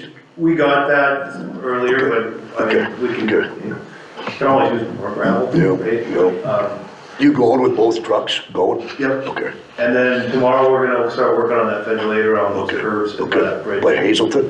Did you So look at that? there by the culvert? top, from the tower going west, by Hazelton? Yeah. Yep. I was on that Monday, yeah. Yeah, I had a tough time it was- getting through there. It was slimy, so. And by Yeah. Schmidtke's there, it's bad, around that curve. Yeah, the rest of the road doesn't. It's do good. that bad, just Yeah, the rest of when the you road. get to Schmidtke's and then you get over, cause I know even, now that my parents live on that road, I hear about it all the time, but, they're like, our road is so good, and then right by the curve, and I said, well, I brought it up before, we're gonna get to it, and so. Is that Canvik gravel? No, Was it's placed there or no? Oh, I don't was think there that was- Celtic gravel placed on there? It could have been. That might I have don't- actually been some of that Wobon pit gravel, which is that old Wobon pit gravel from a couple of years ago was kind of a similar deal. 'Cause Was it? Well, that pile was so old, I think a lot of the fines washed, and so Yeah, yeah, you could it's get in a clay. spot where it was really good, and then you'd get into a hot spot where it was just clay and rocks again, and I think. See, that's where that Vanderworst pit would probably complement that road. Well, and that's what we had talked about before, is that. Maybe. We're just gonna probably have to bite the bullet on some mileage and blend some of this gravel, cause putting the gravel just cause it's at the closest No. pit, it's killing us, cause some of this, putting heavy gravel on heavy Heavy roads dirt. is a bad idea. You should be putting the heavy gravel on the light roads, and light gravel on the heavy roads. You're gonna lose some fuel and it's gonna suck, but Oh, in the yeah. end, I mean, we're gonna have better roads for it, so that's where our management of that, comes into play. Since you're gonna be up that way, up by Joey and Deb Culver's, Yeah. which would be 50. You drove that, I think, didn't you? Yep, and I actually talked to, Joe, Okay. I tried to call him Joe yesterday, I left a Okay. message. He talked to me this morning before. Did he? Okay, because I called him, they called last night. And then, yeah, we talked about it, there's, Okay. to the flats, like there's. Sure, and I mean, just as long as you know about it, and I mean, if you can get up there, they would sure Yeah. appreciate it, cause it's They're pretty, on our. it's pretty on our rough up list there too. yet too, so Okay. it's just. And it's, a lot of that was created from that culverts that were closed, that road. Right, that's what he said too, a lot of that, the road wasn't bad until they started bypassing all Yeah, that. yeah. The state didn't bypass it, people just bypassed it, 'cause Yeah. that's just what you do. The easiest way to do They it. detoured and onto that road, and it took a beating this Oh, yeah. summer, so I mean, it's. Okay, but you drove it, you Yeah, talked, we're going good. along, we talked to them, Okay. we've got a plan of action, as long as the weather keeps holding, we'll, you know, even if it gets a little cold, we can still be hauling some gravel. And Lauren, I sent you what Lauren responded to me with, yeah, Lauren Vanderhorst. yeah. Yeah, I don't even know where that's at, Yeah, the we're location. dealing with it. Okay. It's just. Okay, Chad Vanderhorst had called down there too, I don't know, down that area. I think it's from the yard south and east west. Yeah, We're blading it, it's getting taken care of, and it's And just, then there's another one, Jim Holler had called down where Mary Ann Hahn lives. I'm not Yeah, sure what yeah, street that yeah. is. South of Mary Ann Hahn, there's a hole on the side of the road. He said he put a flag in there or something, so maybe somebody. it's old 83. where are we at now? That's south of Todd Nusma. It's right by, Yeah, I was gonna Alan try, it's Dwayne. like 100th Street, Yeah, I think. that's- Okay, there's, right, so there's 3 culverts in there, there's 2 5 culverts in there. he said it's south of. Yep, it's south of her. Probably, There's a bridge, I think, just north of Marion. Yeah, northwards. Yep, is that, it's gotta be down on that 100th or 101st or whatever. It's off, where's Mary Ann's place at? it's off of it though, to the Right south, there? right? Yeah, that's, Yeah. yep, So it's Highway 83 is right there. highway 83. Yep, and then you got, She's on the old 83 corridor. yeah. So that's 100, is that 100th or 101st there? 100th Street. Yeah, okay, there's 100, okay, so it's 100th off the highway, then you go to Mary Ann's, and then it's south of there, right? Yep. So That's what what is you're that talking avenue, 14th? Yeah, it's 14. 14th Avenue? Yeah. Cause that's the Yep. same one that goes by like Big Al Newsman's and stuff, right, to the. Alan Newsman. No, but I mean, that's the same avenue, Yeah, it's just, yeah, it's on yeah. different sides of 100th, right, yeah. So it's south. Alan's north, she's south. Yes, right. I don't know who's, is there anybody south of there? 100, I don't think so. 100 and 101st. I've been on. That goes down all the way down to highway, down to the west down there, doesn't it? Okay, yep. Dwight? Yep. I can't say I've been south of Hans on But he said that. there's a Yeah, hole. let's go south and then that's east to the highway. Yep, goes to the highway. Yeah. Yep, Yep, it Going turns south. east Yep, and goes to the yep. highway. Oh, okay, yeah, it goes to the pavement to Pollard, okay. yep, yep. Well, I suppose, yeah, you're dang near on the state line there. Yeah. So. That's the only Okay, and three. then, so that goes, alright. You know Yeah, where it's I at? know there's 3 culverts in there, we might have already located them, to get slotted for replacement. Well, he said there's a hole in the road, so I'm just saying. I don't Okay, know if well- it's by a culvert or what it is, but somebody should check it out. Okay, well, he'll be in that area, I'll let him know. But, Skylar, did you look at that culvert, dude? What's his name? Hydrick. Robert Hydrick. Some culvert to the north of his place, west of Bob Hydrick and then north. where, Like Tony Zocker is just to the south, you know what I'm talking? Yeah, well, yeah, it'd be Third What street is Third that? Avenue, and that'd be off of the Federal Aid Road west of Strasburg going north. Yep. okay, so that is, on 3rd Avenue, is that the Yep. Welcome Road? Yep, no, Yeah, but we're not on, you'd be east of that. yeah, You know where Gary Nagel this is? is Third Avenue southeast, you're thinking southwest of it. No, it's not the. Or no, that's 30 not is right. Southeast. You're right. Is on. You're east of Gary Nagel's turn, just before you go up that hill going west, I mean, there's all kinds That's of Third hills. south. You go straight north to Bob No, Hydrick that's and not Tony Third, yeah, Zocker. That's not like Third. Sixth. It's right there. Yep. No, I guess I haven't heard about it. There's supposed to be some culvert up there that's undermined. Take a look at it on that 2nd area. Avenue Southeast. By Bob Hydrick. Yep, this Third is And Tony it was Zocker. the road down. I don't know where the hell it's at. There's old, what's his name, used to live up there? Bush. Yep, Jake. What is it, Bob Hydrick, right? Right by Bob Hydrick in that area. There must be a culvert there. I think there is. That's an alkali flat through there. And I'm sure if there's a culvert, it's ate up from the alkali. Probably the Probably. drainage. Cause I know we've got the Welcome Down Road, there's a culvert on Third Avenue there that we replaced this Good. year, yeah, that's a 5-footer, we're gonna extend it so that steep drop, Do you know where Jason Larson is in Harold Reitman? yep.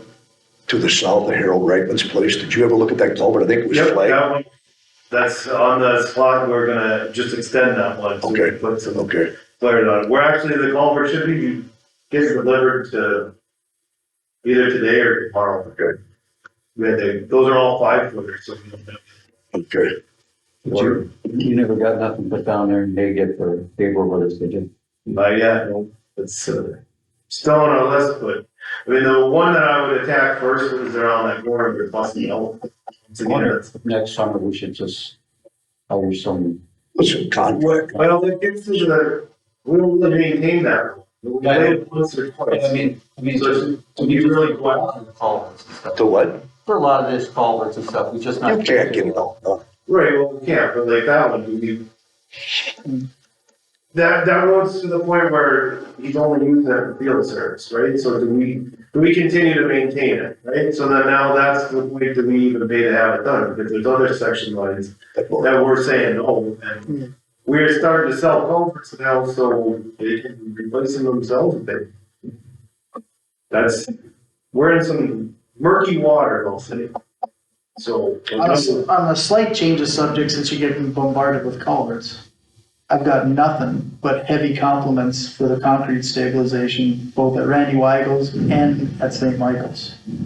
Well, hopefully, They said that. Hopefully it stands. Well, but I mean, I'm just saying, they were really grateful that, one, we did something, other than just go throw gravel on top of it.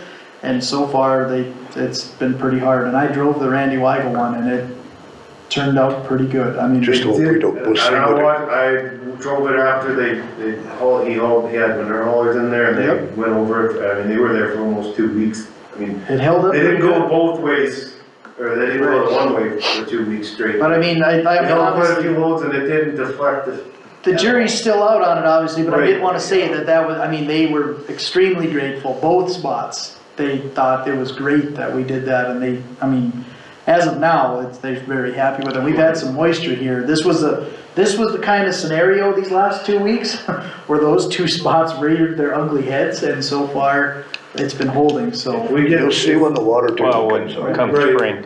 And then next spring, right, Yeah, that's exactly, next spring. that'll start to tell that'll be the true. But I mean, a tell. wet snow followed by some rain and stuff, that used to be a nightmare. Every Sunday I would get phone calls because nobody could get in and out of church there, and so Yeah. I've got nothing but compliments since then, so. All cross their fingers that it stays, holds, and if we fixed it for 10+ years, great, I mean, awesome, and we can hopefully expand on this in other areas and get rid of some of these No, reworks and phone calls. I mean, we'll never get rid of the phone calls completely, but. No. well, with an attitude like that, you never will. Well, Come on, you know, striving for Well, seats around you here. never get rid of all. Just wanted to set on because I got compliments and I didn't lift a finger to do it hardly, so I didn't want to take all the credit, but I took some. You won't take it all. I took some. The other thing I was gonna. Sign the chip. Take there, you know, those ridges on the roads, They got them taken care of.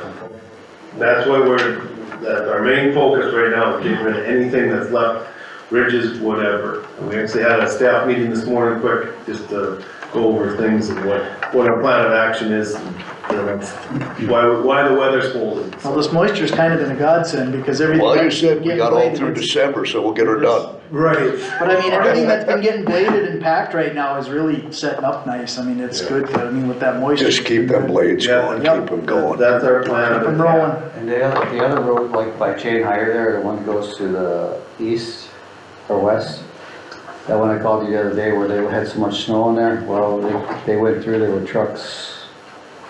They totally destroyed that road, so I don't know if you wanna go down there and take a load sometime. It's That's kind of a minimum. buttered up by that state land to the north, right, and It's kind of a minimum maintenance road. it's a minimum maintenance road. Yeah, we were gonna fix it, remember, we were gonna fix it all, they wanted that all. Oh, yeah, on 90, what is it, 98th? 98th. Just on On the the other side. of the west highway. side of 83. right? Yep, yep. Should probably check that out too, if you're down there. That's a minimum maintenance. The state wanted a bunch of money from what I understood. Yes. For right of way, correct? The state land, we wanted to go into the right of way and you borrow dirt and things like that. They wanted like 10 grand. 10, grand an acre. So it was a ridiculous amount they wanted. But from you and I, we expect it for nothing. We will take a Well, if look we at ask it. them nicer, maybe they'll It do won't be something. our top priority hit list, but if we, Well, anyway, whether. somebody said you should take a look at it, I mean, either close it down, because they said it was pretty bad, or whatever, they're totally destroying it, so. If you have to close it down, I guess, I don't know. Because it'll freeze up and it'll be a disaster. Yeah, Right, well, especially after this weekend. Oh, deer will come yeah, or you so. can just, right. deer It's season. gonna Oh, get, yeah, they're gonna, whatever's left out there in good shape Whatever won't moves be is gonna after be this ripped. weekend. So Well, it it's- seems like hunters love to do that, as soon as Oh. it rains, Yeah. they like to put it forward. Well, you can't hunt off the highway. Can't guys. hunt You off gotta the go highway. off the beaten path is where the big ones hide. Come on, you guys are being kind of judgmental here. but no, I'll take a look at it. Okay. I'll run down there after the meeting. So I guess I only really have two other things, I guess. One is, to deal with the selling of culverts now. I've had Joe, or the state's attorney look into it. You guys pretty much have to set a fee if we wanna charge for a docking fee or a handling fee, which I believe we should. You We should. should not sell them at cost, and that way we can help write that policy, get it taken care of. I talked to our culvert supplier, it's about every 3 months, we should probably call him for a new Yep, quote. price sheet, because Yep. it's, back in the day, he's like, a couple years ago, he's like, once a week, you better call him. They're working on their new pricing sheet for the next year.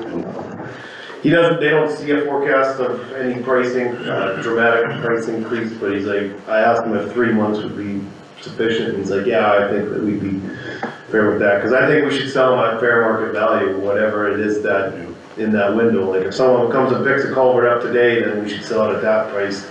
In 6 months from now, someone else picks a culvert up and it went up, we should charge them for that. Absolutely. Well, you gotta Exactly. charge your replacement cost, like you said. I mean, you Even gotta, if we have them in the yard, like, right, 'cause it's gonna That cost don't us to matter. replace. It don't matter, it's well, we gotta whatever, put yep. them in for ourselves too. So like you Exactly. said, you can't sell a $1,300 culvert, then buy them back for $1,600. Nope. We're gonna be. Right, losing money Yeah. with that. Right, I mean, you gotta sell them, like you said, you gotta Good constantly be updating your prices within a reasonable length, a couple of Right. months or something, and selling them for that price, cause if you gotta replace them, you gotta replace them. And I don't think it's a bad, maybe I'm wrong, but as far as a policy, that we charge the county, say I come for a culvert or 2 culverts, then I get charged for loading. Well, you would have to. You have to. Right, I mean, I think, yeah, you And gotta I don't have think people would be upset about it. 50, $100, whatever, I mean, you gotta have some kind of a rate, you're using fuel, machine, you know. Time for the guys. Right, somebody's doing it, and it's still a convenience, I mean, no doubt, even if you gotta pay, I'm just throwing out a number, let's say it's $100 fee to go Yeah. pick one up, it's Yeah. better than going to Bismarck and Bismarck. trying to drag one back. And- Right,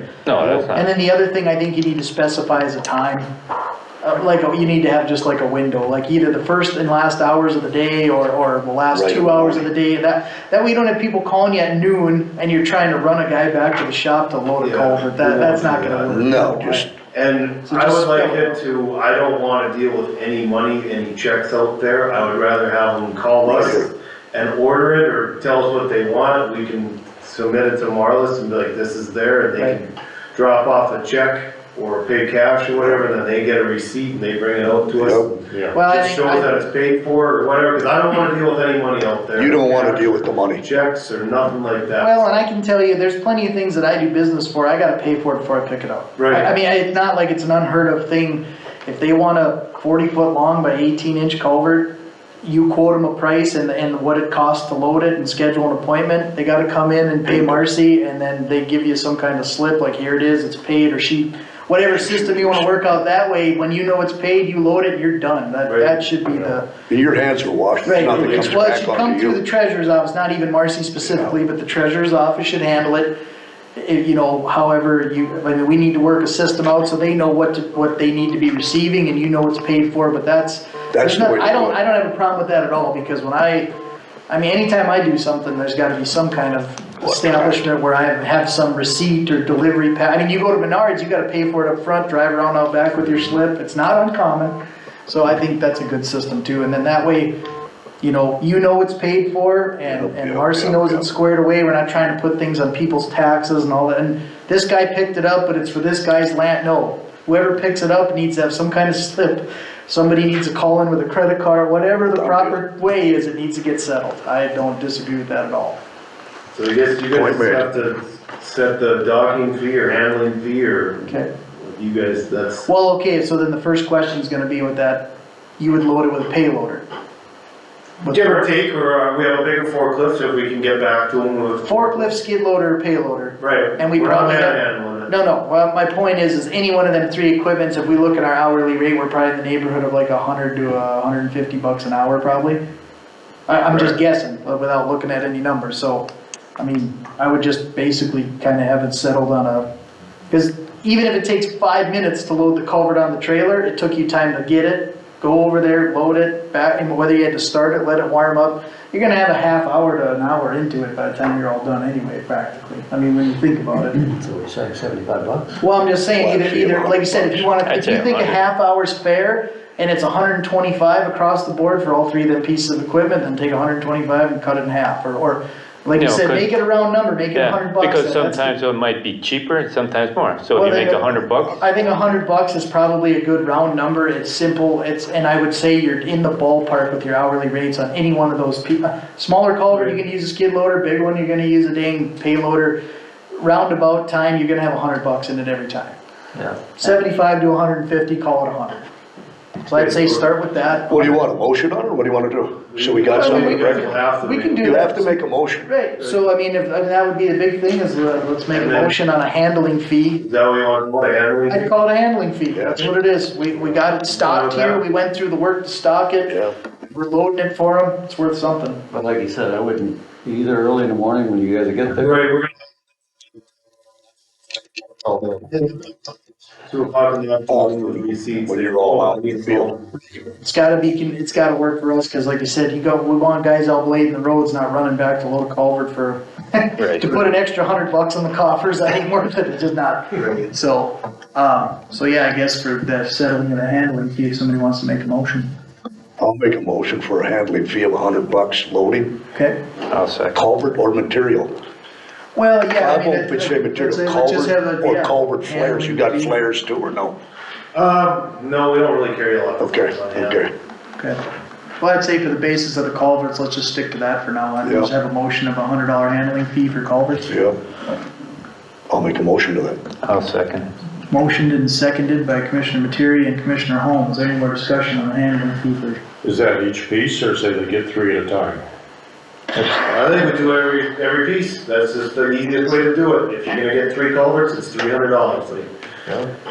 That's just the only fair way, because then the next guy's gonna, just cut. He's gonna load 5 of them and he's gonna get $100, huh? Yeah, well, I mean, you think about it, every culvert you add is gonna add more time and more Well, yeah. fuel breakdown, wear and tear, whatever, so that probably makes sense. So what does a 40-foot culvert, Skylar, roughly run a guy, say a 24-inch culvert? Oh, I just looked, it's so much a foot is what they do, Right, so. I roughly. glanced at the price sheet, don't quote me, you're probably like $80 a foot, somewhere in there. $80 a foot? So you're looking at $3,200? No. For how big a? Yeah, 40 by, what do you say, $80 a foot? Yeah, 40-foot culvert would be 3,200, I believe that. Plus loading. Well, I can tell you the dual wall poly, like a 24-inch, like what I use for my septic risers, that's $50 a Damn foot, right that's it is. poly, so. Right, yeah, and like, you get into the really big ones, we're a couple $100 a foot, Yeah, right? no, that sounds So about it's right. You're spendy. right. They're, yeah. it's like- 60 to 80 bucks a foot, I bet you're right in the ballpark. Right, I mean, don't quote me, don't. Yeah. Well, no, but I'm just, cause I'm That's using, just- No, I'm saying it for the people that want. well, but I mean, cause even my corrugated plastic I use for my business, the cheapest I'm at is like the 12-inch, I wanna say is 20 bucks a foot, and that's 12-inch Cause there's plastic. different gauges So, too, yeah. like steel that Sure. changes that, and then there's Yeah. different coatings on it. Yeah. I think we only ordered the standard, I think annual or whatever. Sure. So we have a motion, And a second, we have a motion and a second for the, handling fee on Per steel culvert. culverts, $100 per culvert. Is there any more discussion on that subject? no matter the length, whatever, right? No, just, Yeah, it's a good. just because a it's good time, flat it's fee. just the way it Sometimes is. it's gonna be worth it, sometimes we're gonna be losing money. It Yeah. doesn't, Right. it's ballpark. It's Yep. just a ballpark figure. If there's no more discussion, all those in favor say aye. Aye. Opposed? Handling fee approved. Okay, well, we'll get the policy, kinda like something drafted up just quickly. I think just in fairness, since we were talking about the hours, I think we'll just kinda leave that up to you to whatever makes sense for you guys, like with the picking up hours. Yeah, like, So, we'll I just, mean, just establish that as you see fit. If we see a problem, we'll address it. But, Yeah. I mean, I don't know what the best time to tell them is either, so let's just. it's That might be a trial and error in the thing, morning right? or. You might do morning and afternoon and find out nobody wants to come in the morning and you change it to 2 hours in the afternoon. I don't know, whatever. If it works for you guys, make it work. If we see a problem, we'll sort it out. Morning's the best. Okay. So is there anything else you guys have? Like, we talked about culverts, we know the road conditions are the road conditions. Well, that one on Tenvick Road, was that just the inch crusher? I haven't even been able to look at that one yet, but we'll get a look at it. I'm sure it's just crushed, like, right, and I'm sure if it's concrete, we'll have to dig it back. Usually those come in sections, so we can take a section out. We have a few concrete sections at the shop, and even if we have to, we could probably just cut the angle, like cut an angle in it and just open it up. To make just so we have to close a little bit better. It will get, I will get it. all that. I've got a question. There was money that they're short down in Campbell County, like $3,000. Is there merit to that on that project on the state line? Do you know anything about it, or I didn't hear anything. is it on the about billing? and- But I, No, what happened is you guys made a motion, you were gonna pay 50% of the total cost. Oh, the total, Up to to 25. 25,000. Yep, So I did a voucher for $12,500. yep. Well, what happened is you guys agreed to that, so it got put in the agreement. Their state's attorney retyped agreement, you guys signed it, and I thought it was all done, so I did a voucher for $12,500. Well, when they came back, their commissioner said they didn't know that that agreement even existed. It's changing it to up to That was- 25,000. Quotes there.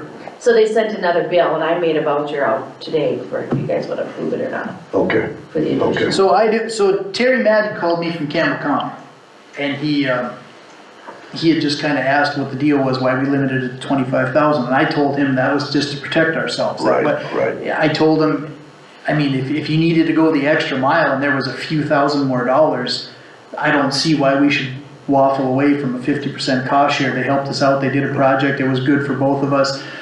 I don't see a problem with addressing an additional cost, and if there's a reason for it, it makes sense to pay it. It's just that I wanted the option, basically I wanted this process Just to to happen. protect. We protected ourselves so we didn't just get a runaway bill, we limited it to 25,000 and it came out to 31,000 because they wanted to, which Terry told me, they went wider, they went taller, they did it the right way, they built it up more and they used more material than they thought. More rock in it.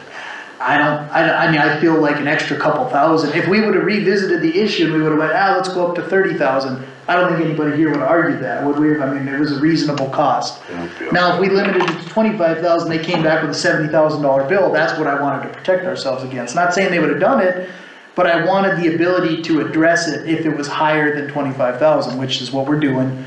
I think the cost difference would have been an additional. And I just did what you guys approved. No, Marcy did her job, like I It's said, all we good. created a check and a balance, and the check and balance is that I think the bill came out to about 31,000, so it was an extra 6, we'd be on the hook for about another $3,000, Yeah.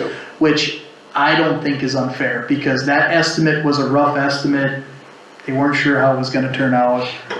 I don't see a problem with the additional couple thousand, just, the whole point of that, limiting that motion was that point, was that so we protected Let's ourselves. go.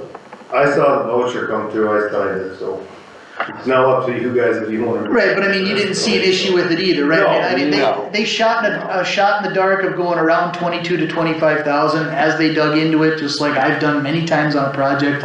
You find stuff you didn't expect, you realize that, man, for another few loads or another couple, a day or two, you could make this thing really good.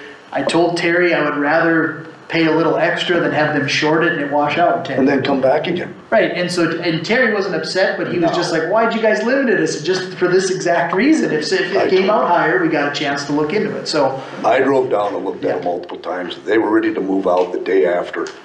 And I looked at it and I said to Russ, is this the best they're gonna do for rock? He said, well, that's kind of the way they thought because of the dollars. Right. And then I talked to Terry, I said, can you get more rock? I said, I probably shouldn't do it, but just do it right so we're not back here again. So it's your fault. It's all mine. I see. Yeah. Okay, well, now So that I that's gotta sorted pay, yeah, I out, guess I'll. we know where to send the bill. No, Yeah. I No, talked it's to Terry just- Madden, I think they hauled in 4 more loads of rock and and you know, placed we were it. shorthanded this spring, they took it on, it was a huge help for us. I don't feel like splitting it 50-50 on an additional $5,000-6,000 is a big deal, so if you guys don't see a problem with that, I think the right way to do it is just a motion to do it. And I will make Let's the just do it motion. on the record, what is the final voucher amount on that? I had it the other day, it's in It's the. reasonable, It's right? in the pile. So I think our it's share is- 32 something, 300 or 3,200 and. Right, our, 32 or 31 it was about an something. additional $6,000, our share was roughly 3, so 3,200, so, okay, so we'll just, Commissioner Terry makes the motion to Pay that pay additional the cost additional on that cost culvert to meet place. the 50-50 match Yeah. that we agreed with Campbell County. Yeah. Is there a second to that motion? I'll second. Seconded by Commissioner Holm, is there any more discussion on it? Anybody got any issues with it at all? Not hearing any, all those in favor say aye. Aye. Opposed? Voucher approved. So there's one more thing I wanna go over, but if there's, probably gonna wanna leave after this one, so if there's anything else you wanna get after me, like, let me know. If there's anything left. That you need to discuss before, He softened us up, now he's gonna drop the bomb. What's the Right. bomb? so. This state truck that was purchased from the auction,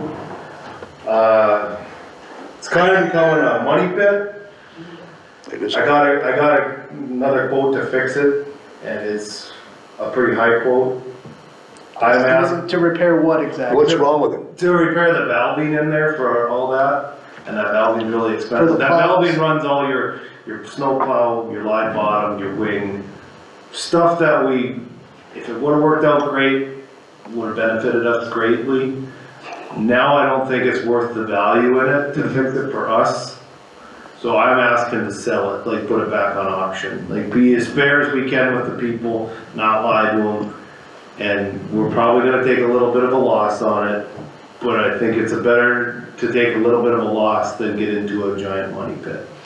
I looked at that truck, Skylar, I drove out there after we got it, Right. and I looked at it, and my God, what do we want this rusted iron pile for? Well, the state's pretty sneaky when they do stuff, cause they don't give you a very big window to look at it, and it was a quick thing, and you would think buying it from a state entity that they wouldn't have hit a lot of stuff. they did a pretty good job hiding it, I mean, It's ate up, it's ate up. fool me once, you know, that kind of thing, so I mean, it was, I'm not gonna sit here, it was kind of a bad buy, like, I'm just gonna take the blunt of it, and it was just, that's what you kind of gamble you get when you buy used equipment sometimes, right? So, that's why I'm coming forward to ask if we could just put it back on auction and get rid of it before it becomes a bigger headache. Well, it's still a functioning truck, it's just the way Right. you want it to function, it's gonna cost too much money, right? Right. Like as Well, a we dump wanna truck, do it runs and drives and it would be a Right, dump truck. It's not a dump truck, What, it's a live bottom truck. Well, you can dump with it too, it's just, it works the same with, it's just got chains for your spreader, right? right, but essentially the big For your thing is, standard the stuff. big issue with it now is that if you want to run it as a plow truck, you gotta go through this valve body and all this We stuff. And it's, spend it, and I've already had another county that they're looking for a truck, we've been kind of chit-chatting back and forth about it a little bit. and they know about the issues. Right, and I told them we've got some hydraulic issues, and they're like, oh, we got a hydraulic guy. You know, if they have, like, we have, what, 16 miles of asphalt roads, right? It was gonna just be a cherry on the top for us, having that capability. I don't see spending that money for that cherry on top. Right. I think another county or some different entity, if they wanna do it, they can go ahead and. How much of a loss you think we'll Offer take? to that guy. What are you thinking, what are you looking at? Bean, you brought it up, but you kind of have a good feel of it. I mean, we hope to minimize the losses as much as possible, but if we put it on auction, it can sell for $1 and we. Well, Well, that's, You you can got- always, you can always say no sale. But I know, I mean, you'd have, you could put them in. Right, well, we can, but sometimes, you know, when you do one of those no reserve auctions, that's, but this guy that's interested, I want you to just give him fair offer for it and try to. well, that's when I have to talk to the state's attorney I don't know, about you when we can't sell rent it. stuff, how we get it But to sell it's it. another county, right? Right, So that might change things, I don't know, I guess, cause so subdivision to subdivision versus private sale might be different, I don't know. once, if you guys approve that we can sell it, then I will talk to Joel, the state's attorney, about the right way to go about it. If we can sell it directly to them at a fair offer, great, and minimize our losses, or if we just have to put it on auction and they bid on it and they get it for what they get it for. Or I we ask can a spend, question? or we can spend the money and fix it. That's pretty much the two options I'm asking. What kind of money are they talking to fix it? About $30,000.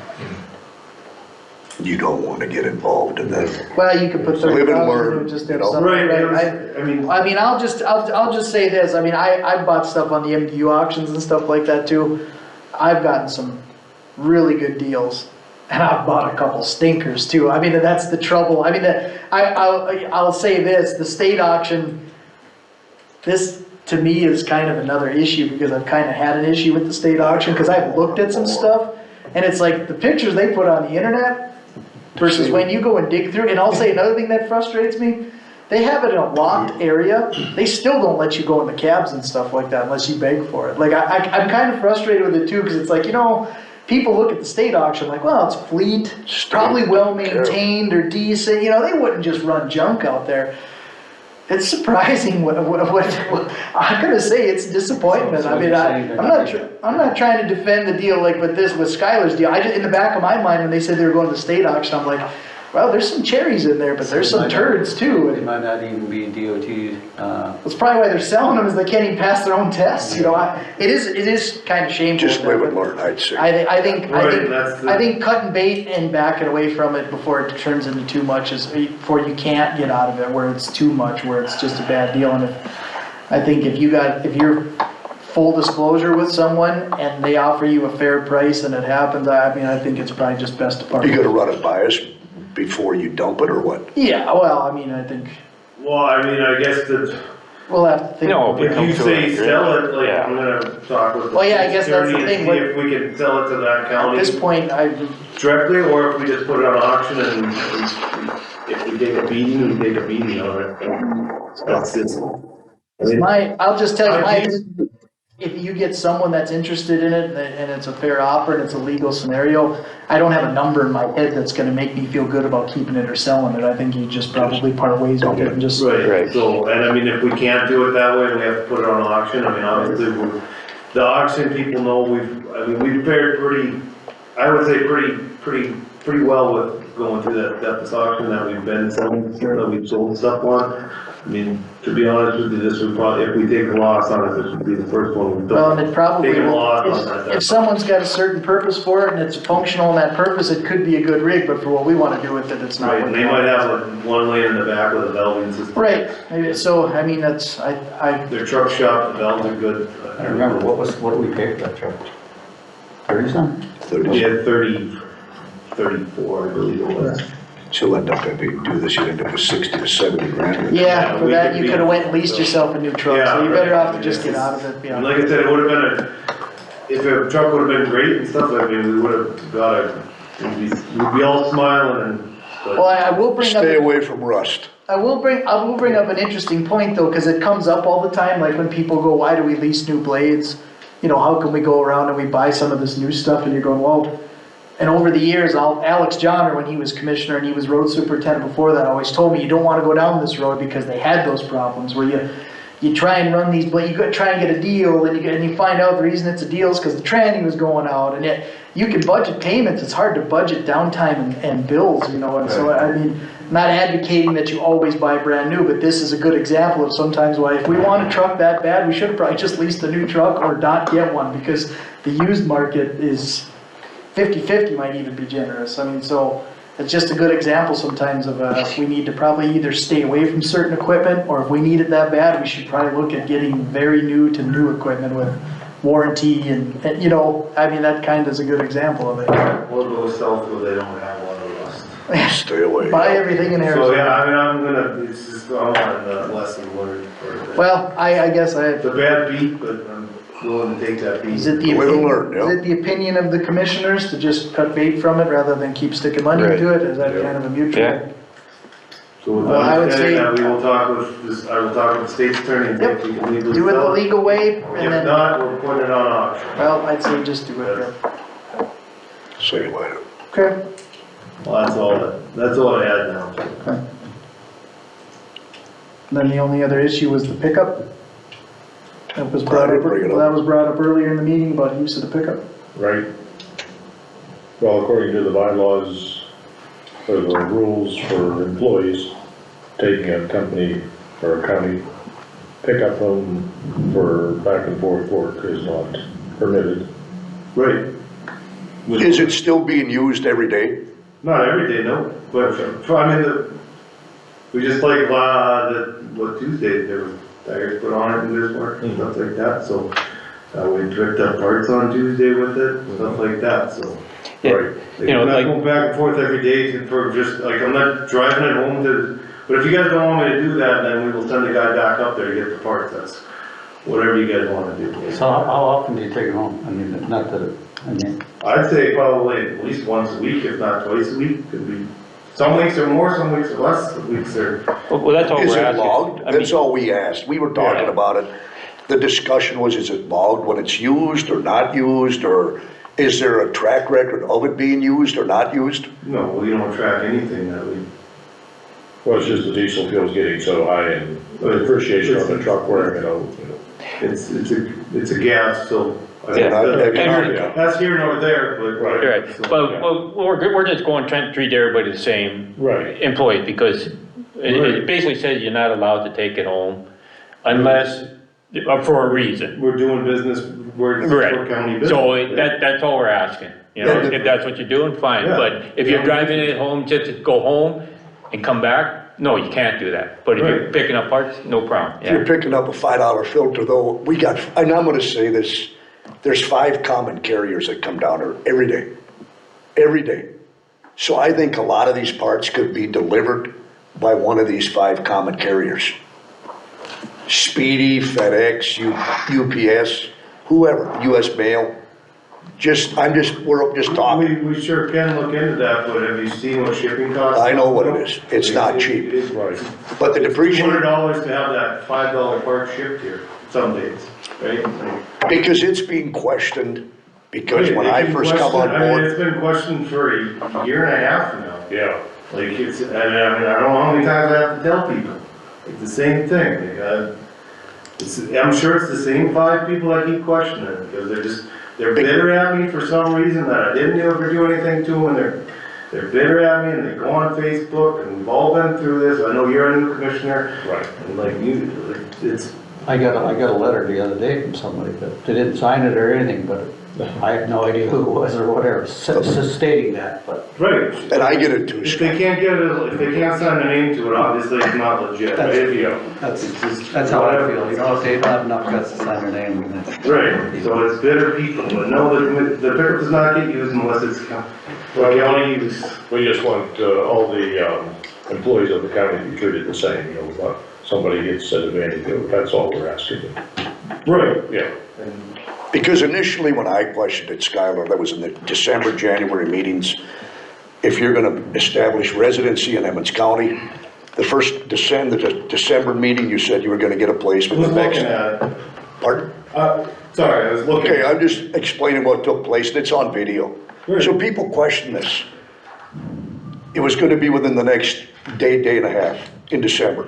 In January was the next week and a half. February, it sounded like you weren't coming down here to move down here because there's people doing it from Burley or other counties, and I said No, I Burley, Emmons. stated that at that point, I mean, like that, and that was it's always been my philosophy, right, so, I mean, but no, I mean, the big thing is, no, the pickup's not getting used for anything outside county use, so. Yeah. Hopefully we can put this to bed and be done with it. Tell the 5-10 people that, yeah, we've addressed it, we've done it, it's the same 5 people that are doing it, they got a vendetta against me, whatever, like, grow up, we're not kindergartners anymore. If you got a problem, come say it directly to my face, so, I hope this will be the last of it now, Okay. so, I mean, Well, no, that's fine, I mean- there's no point in. I might sound like I'm getting riled up just No. because This is it's not. happened so many times, and we've addressed it, so. I had no part of the interview when you were Right, interviewed. so it- So was the intent that you were gonna move down here or no? Eventually, but it was in the interview process, but. That was part Really, of the like, if commitment. I'm gonna keep getting treated like this, do I really wanna move to Emmons County? Right? Like, think about it. Well, That's why part of the people, like, Emmons County's kinda got a bad rap out there for being like this. Like, when I go to these conferences, other counties, our name comes up and not in a good way all the time, so. Well, and I think just to clarify, I think the reason for the wanting the road superintendent to live in the county was for the reliability issue, being able to respond to his job, which, like we said before, I haven't had a one instance where you haven't responded to your job, and I like to bring up that you slept in the Hazelton shop with no power and showered with a water bottle, if I remember right, until we fixed the bathroom. So, I mean, the point I'm trying to make is the original concern was when we were hiring someone we had no idea about from another area.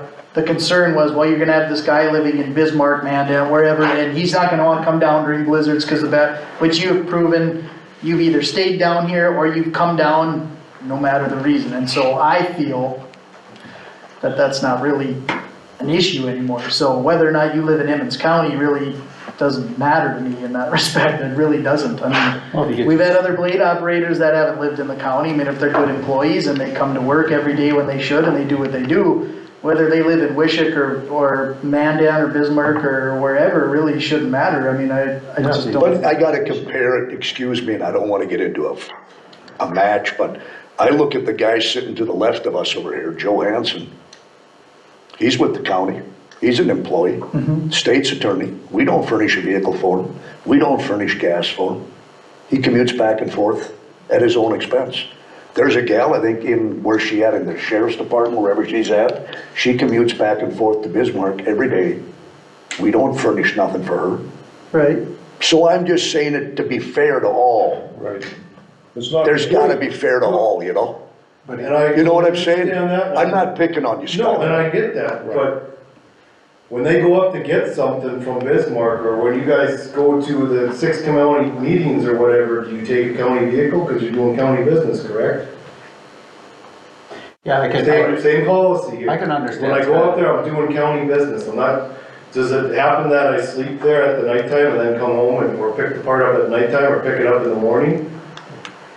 it's still getting done, right? I'd have to drive up there anyway to get that part. I can see your point. I can see it. If he drives down in the morning with his own vehicle, hops in the pickup, drives back up to get a part, that don't make sense either. Right, and to be honest with you, it saved us a lot and a lot of hassle. Well, and I'll just say one other thing too. And I agree with you. I've never really had too much of a problem with it. I mean, the county truck has always been a subject of possible abuse. It doesn't matter who's been road superintendent since I've been county commissioner.